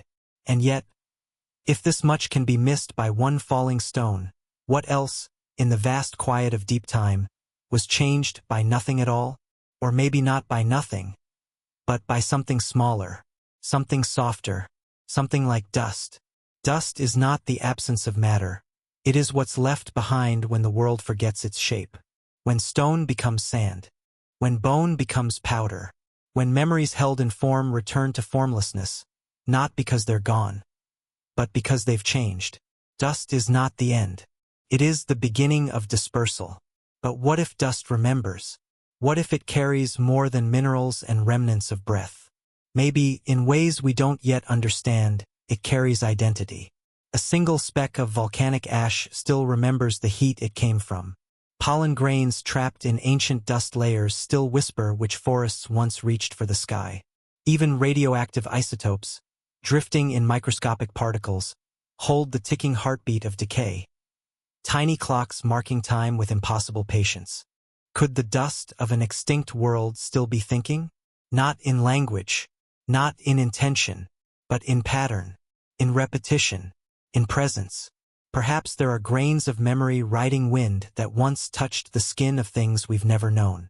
Perhaps there's a molecule, suspended in some high-altitude current, that once passed through the lungs of a feathered mind, now circling the earth for the 1000th time. Maybe what we call atmosphere is partly this memory in motion. Could dust be the planet's way of keeping stories close? We think of thought as something housed in brains. But thoughts are also carried by cells, by scent, by sound. If consciousness can emerge from networks, neural, fungal, even electrical, why not particulate? Why not dust, scattered but connected, layered across eons like a second skin? Imagine a layer of sediment, pressed thin between ages, just a few centimeters thick, barely noticeable.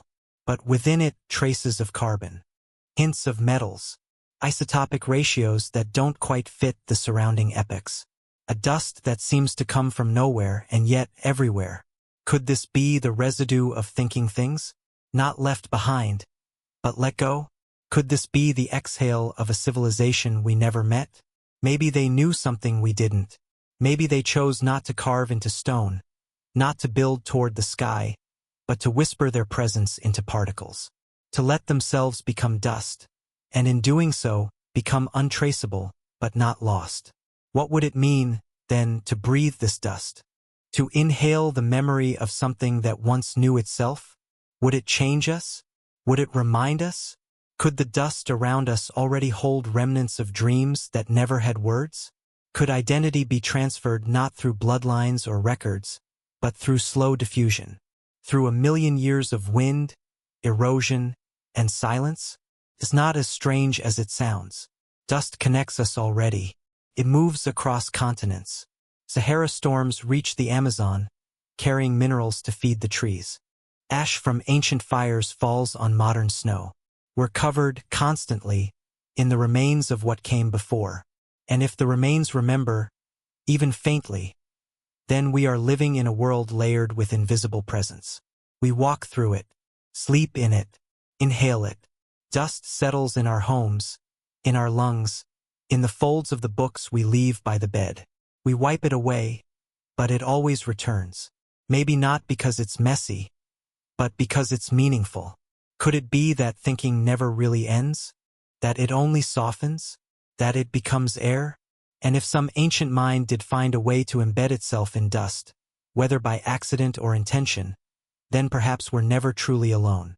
Perhaps we're always surrounded by memory, by identity, by the slow diffusion of stories too fragile to fossilize. Could the earth itself be thinking through its dust? Not consciously, not in thought like ours, but in something slower, something wider, a planetary memory, unfolding grain by grain, breath by breath. And if that's true, if dust really thinks or remembers or dreams, then what do we become when we return to it? What part of us lingers not in name or stone, but in air?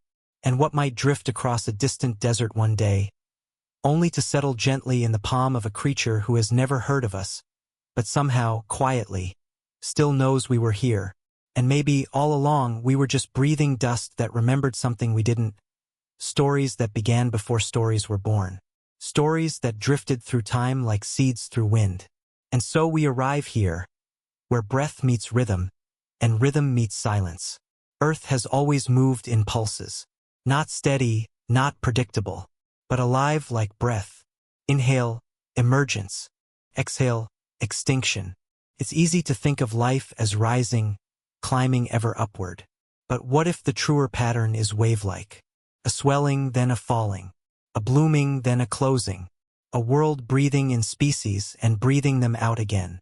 Not because it must, not because it wants, but because that is how balance finds itself again. There have been 5 great extinctions, or maybe more, depending on how we count silence. Each one a hush across time. Each one the end of something large and loud. Trilobites swallowed by silence. Coral kingdoms collapsed into chemical memory. Forests, plains, oceans drawn in like air held in lungs, then slowly released. But what if the 6th hadn't come? What if the asteroid that reshaped everything had never arrived? Would the Earth have skipped a breath? Or only held it longer? Maybe the dinosaurs, those vast, warm-blooded thunder beings, stood at the edge of silence and did not know it. Maybe their presence delayed the next collapse. Or perhaps they were always part of the inhale before the exhale. Could one lineage, one evolution, change the rhythm of the planet itself? Could intelligence pause extinction? Or does awareness change nothing at all? It's tempting to imagine a saurian world where the breath was held just a little longer, where ecosystems grew stranger, richer, denser with feather and fong, where atmospheric change came slowly, wrapped in the warmth of reptilian cultures we never met, where entropy arrived, not with fire, but with drift, where decline wasn't a single strike, but a long forgetting. But even in that world, extinction may have come, not with panic, not with thunder, but with the quiet shift of balance unkept, with erosion outpacing renewal, with oceans subducting secrets faster than minds could record them, with carbon trails vanishing into stone too deep for memory. Extinction isn't always a violence. Sometimes it's just a breath not drawn again. Sometimes it's the last echo of a language never passed on. A tool left in the wrong sediment. A population that forgets how to find its own eggs. A forest that fails to recede. Maybe Extinction is not absence, but transformation beyond recognition. Maybe every species that dies is only moving deeper into Earth's own unconscious, into the layers of time where geology remembers but biology does not. Maybe dinosaurs would not have prevented extinction, but evolved new ways of letting it unfold. Could they have learned to grieve it, to mark it, to understand it not as failure, but as rhythm? Is it possible that some awareness of their own fragility might have changed how they treated the land beneath them? Maybe not.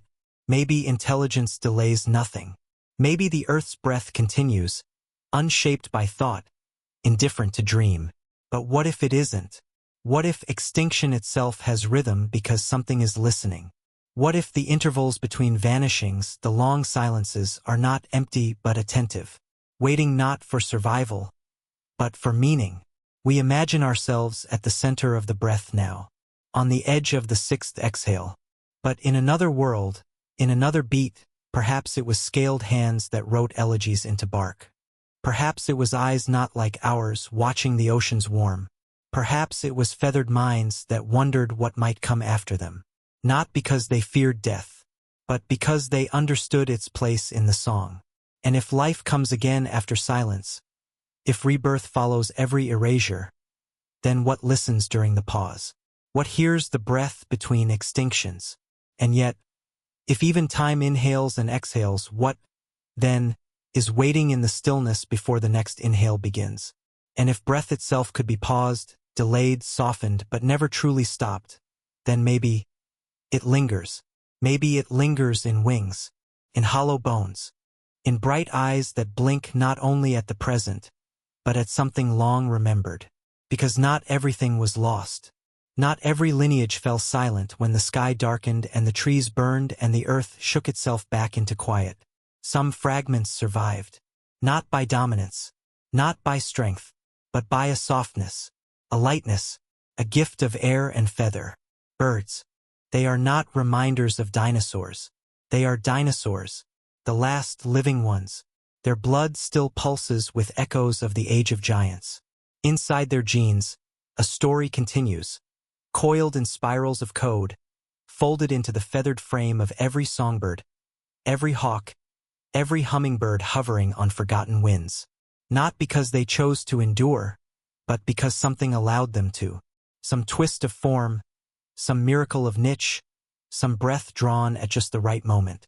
We see them now perched on wires, flitting between trees, nested in our architecture. But before nests were built in cities, they were sculpted in ferns. Before wings danced through breezes crafted by machines, they soared through the warm skies of the Cretaceous, calling to mates whose language we will never know.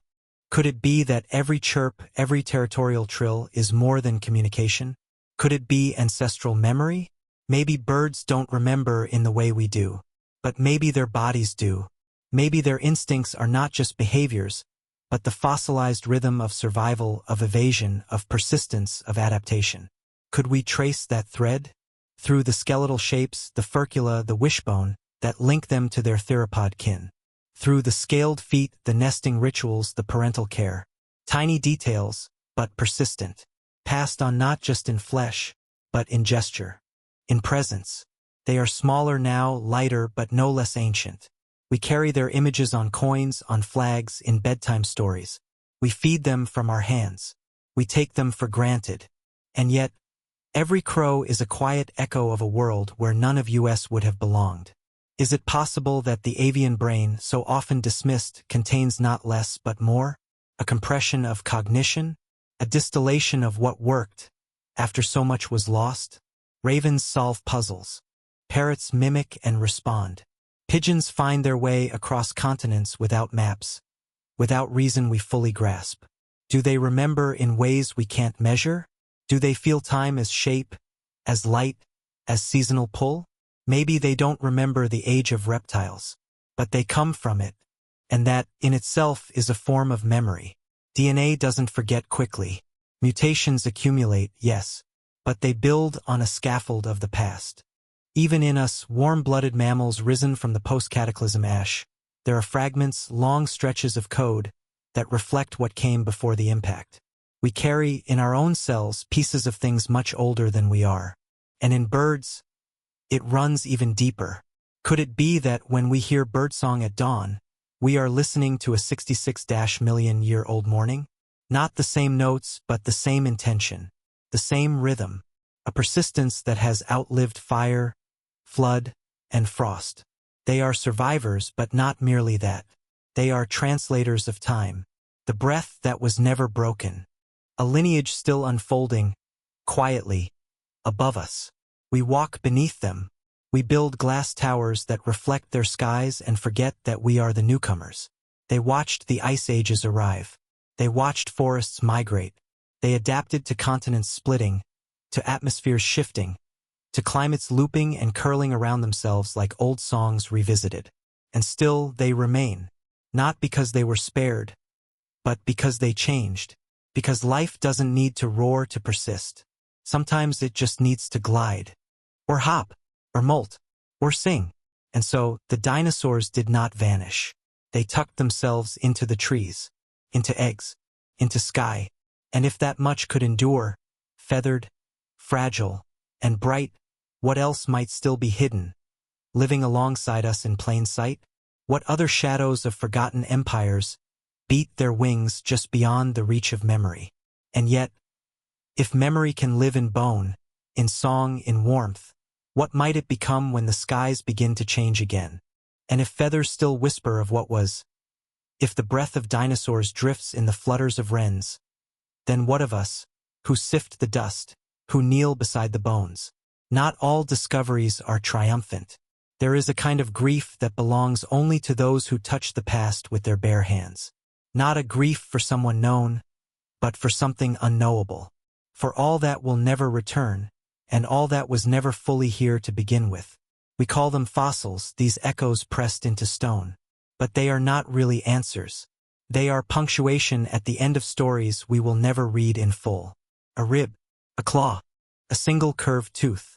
Enough to say something once lived, but never quite enough to say what it dreamed of or feared or hoped to become.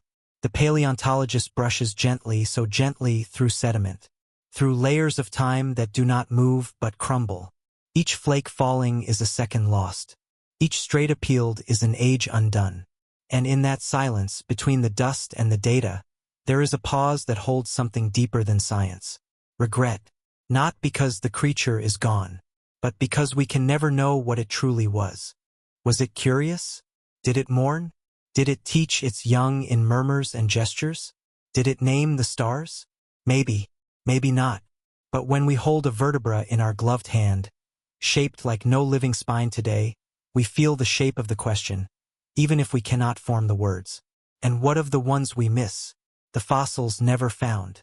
The species that decayed in mud that never turned to stone.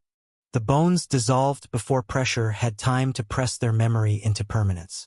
What of the skin, the eyes, the colors? What of the sounds they made in courtship or in warning? Gone.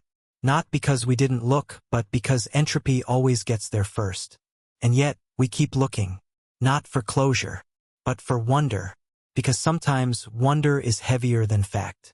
In a museum drawer lined with foam, a single claw sleeps. Catalogued, measured, forgotten by all but a few. But to the mind that lingers over it, it is not a claw. It is an entrance, portal, a sentence from a book buried under a planet. And still we excavate. We chase shadows across deserts. We fly drones over cliffs to photograph dig sites that might never yield more than a femur. We scan with ground-penetrating radar.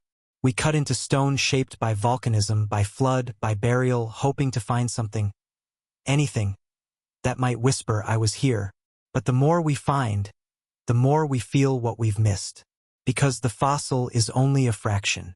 Because biology forgets what it no longer needs. Because language dies if no one speaks it. And sometimes we wonder if we've remembered them all wrong. If our reconstructions are just ghosts shaped from guesswork. If we draw their postures not from knowledge, but from longing. A paleontologist knows this. They know that every exhibition is incomplete. That every skeleton assembled with wire and bolts is a dream held together with absence. They know that some of the bones we label are not what they seem, and that the ground may hold entire civilizations of the unimagined. And yet they kneel, they dig, they name, they hope, not because they believe they will ever solve it, but because they have made peace with never knowing. And in that peace they find purpose. They ask not to possess the truth, but to touch it, even briefly. The past is not a puzzle to be completed. It is a cathedral built from fragments. And when the light of evening slants across the field, and the tools are folded into canvas rolls, and the ground is left quiet again, the paleontologist feels it. A breath, presence, not a ghost but a gravity, a pull toward the ancient, and in that pull, sorrow, and in that sorrow, wonder, and in that wonder, the deepest question of all. If we can regret the forgetting of things that were never ours, might the earth, too, remember what it has lost? And yet, if that grief lives in stone, might it also linger in silence, waiting not to be solved, but simply heard? And if the fossils we hold remind us of what we'll never fully know, then what do our imaginations say about what we are? Every what if we ask about the world that might have been is also a quiet question about ourselves. Not because we're trying to prove we're central to the story, but because, somehow, we are always listening for echoes of our own reflection in the silence. This is the strange intimacy of alternate Earths. We gaze at them not only to reconstruct a world where things unfolded differently, but to feel, softly, what our presence means in this one. Planet where mammals never rose. A sky where wings never needed feathers. A continent never touched by war.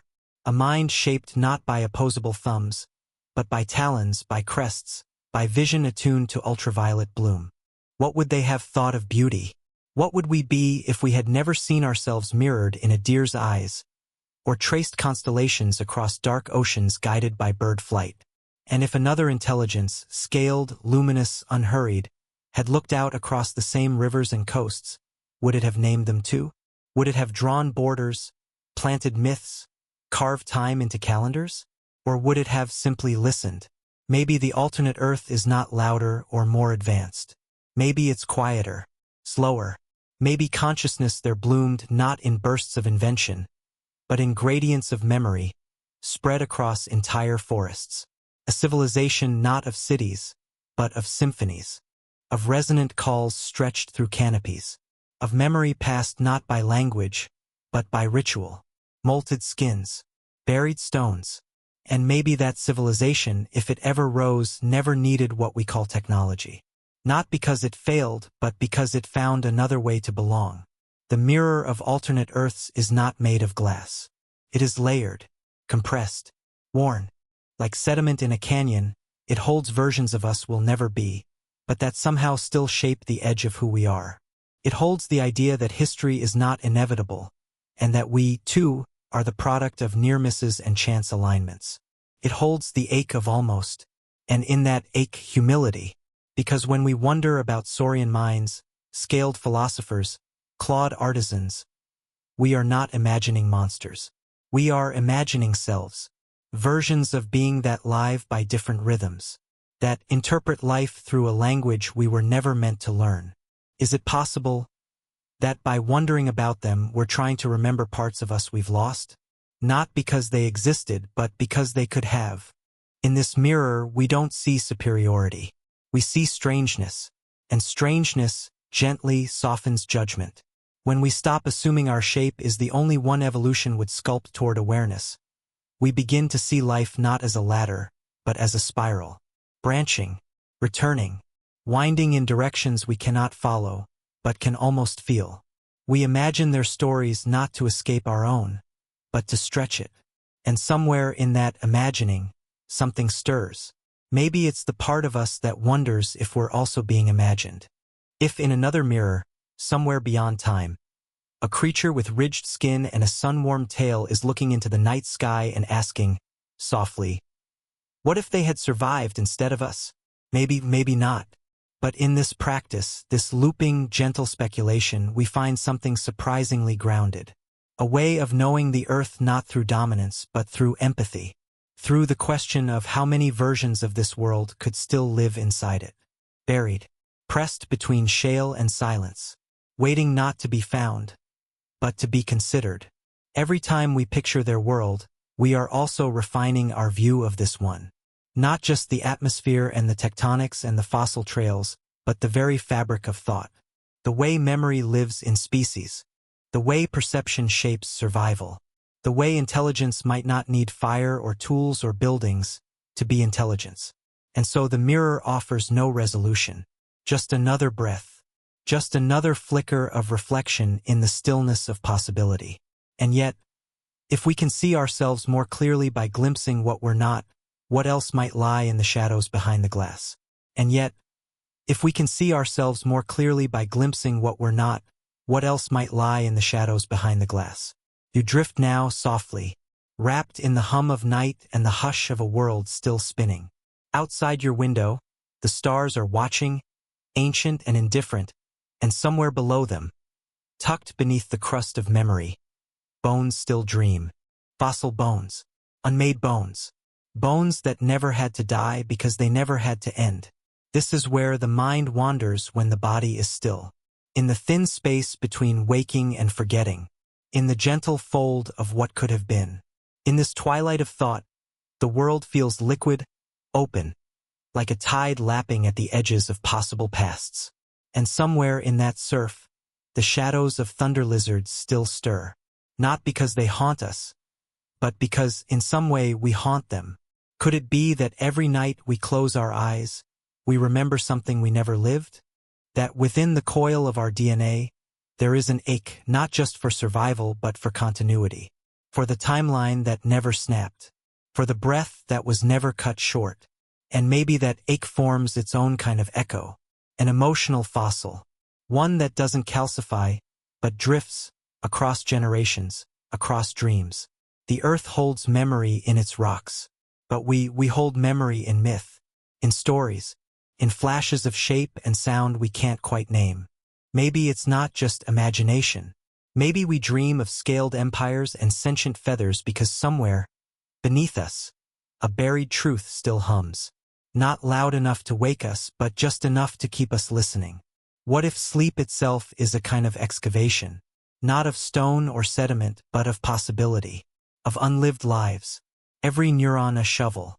Every slow exhale a brushstroke on ancient dust. And the images we see, those flickers of reptilian eyes, those impossible forests breathing in alien light, are not inventions but invitations. To sit beside the long vanished. To remember them gently, as if they mattered still. As if their stories, somehow, still move beneath ours. There is no need to prove they lived as we do. The truth is softer than that. Maybe they felt things we'll never have words for. Maybe warmth meant something else. Maybe time moved slower. Maybe consciousness bloomed not in bursts, but in long cyclical waves, like tides, or seasons, or the breath of forests. And maybe they loved, not in the way we script love, but in some form, a lingering, a recognition, pause in the hunt, a repeated path. A song that only one other could echo. Could it be that when we dream of them, we're not just visiting the past, but touching the edge of another way to be? Not because we long for monsters, but because we long for context. For the story that came before the story. For the missing verse in our evolutionary lullaby. So we drift, not backward, not forward, but sideways, into the fold of time where fossil and fantasy melt together. Into the place where science and sorrow sleep in the same bed. Into the breath between what was and what almost was. And the earth, patient as ever, holds our questions like it holds the bones. Quietly, unanswered, but not forgotten. And as your eyes close, or almost close, the echoes settle deeper. Not into silence, but into stillness. The stillness of deep time, of vanished rain. Of claws curled under ancient leaves, of a planet that remembers more than it reveals. And yet, if echoes can live in sleep, what else might awaken when we listen just a little longer? And yet, if echoes can live in sleep, what else might awaken when we listen just a little longer? Perhaps the earth remembers in ways we don't. Not in language or names, but in angles, in minerals, in the slow hush of erosion. falling like breath against bone. A different kind of memory, not brittle like ours, not tucked away in neurons that flicker and fade, but pressed into the crust. Weighted, dense, almost still. The world does not forget in the ways we do. It stores things deeper, beneath forests, beneath oceans, beneath everything that moves and burns and grows, beneath the noise. There is no alphabet in geology, no scripted past. But still, stories cling to every strata, curled inside the folds of mountain ranges and the scars of vanished rivers. Sediment does not lie, not because it can't, but because it has no need to. It simply settles, one layer atop another, a slow, unbroken pulse. And in that stillness, time pools thick, patient, and beyond our scale. Could it be that memory is not something held in minds at all, but something the planet wears?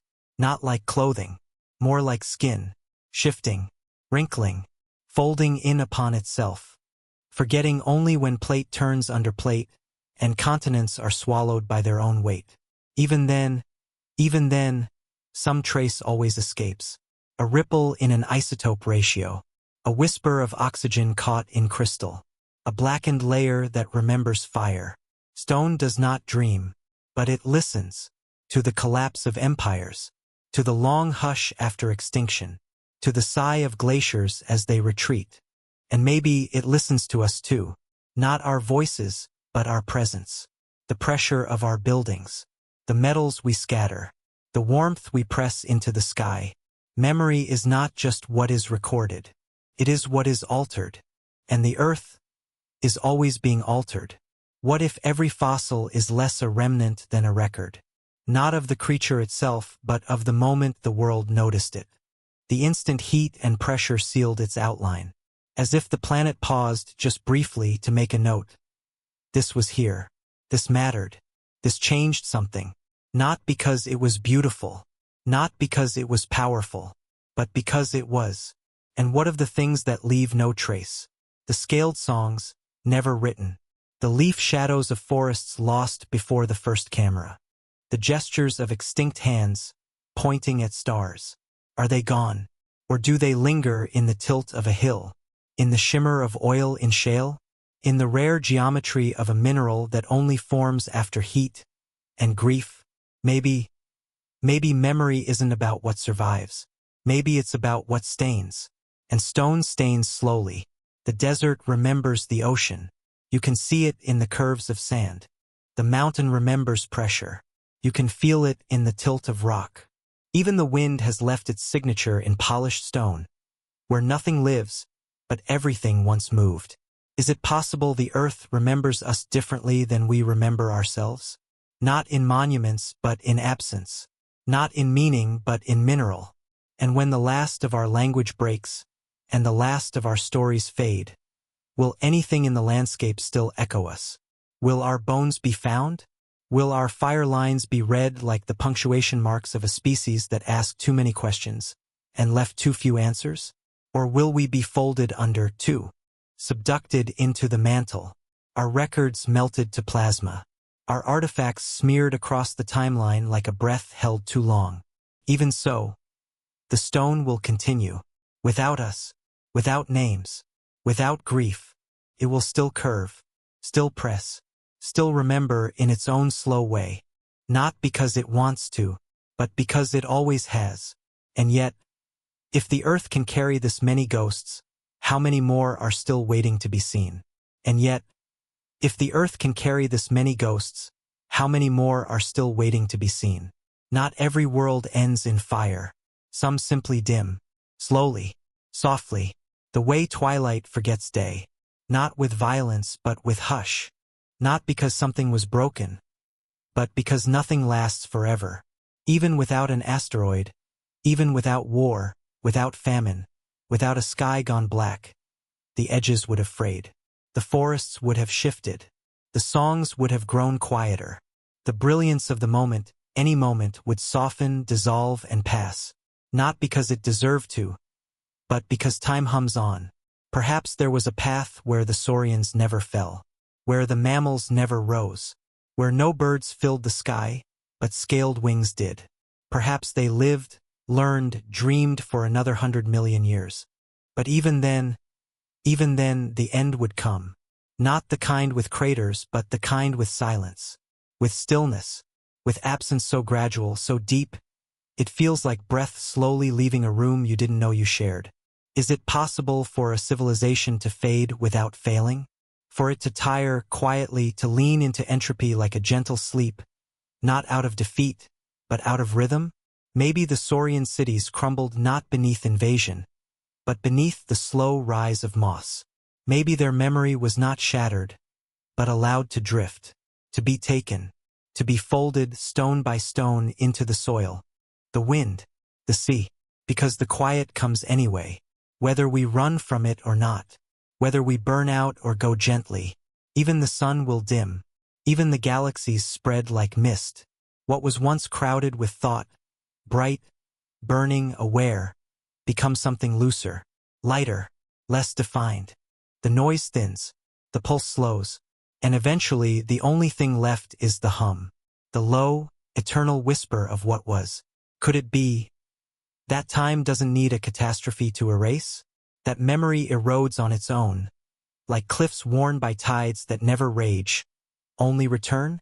Maybe there were no final days, only slower mornings, fewer footprints, more shadow than shape, until the world forgot them.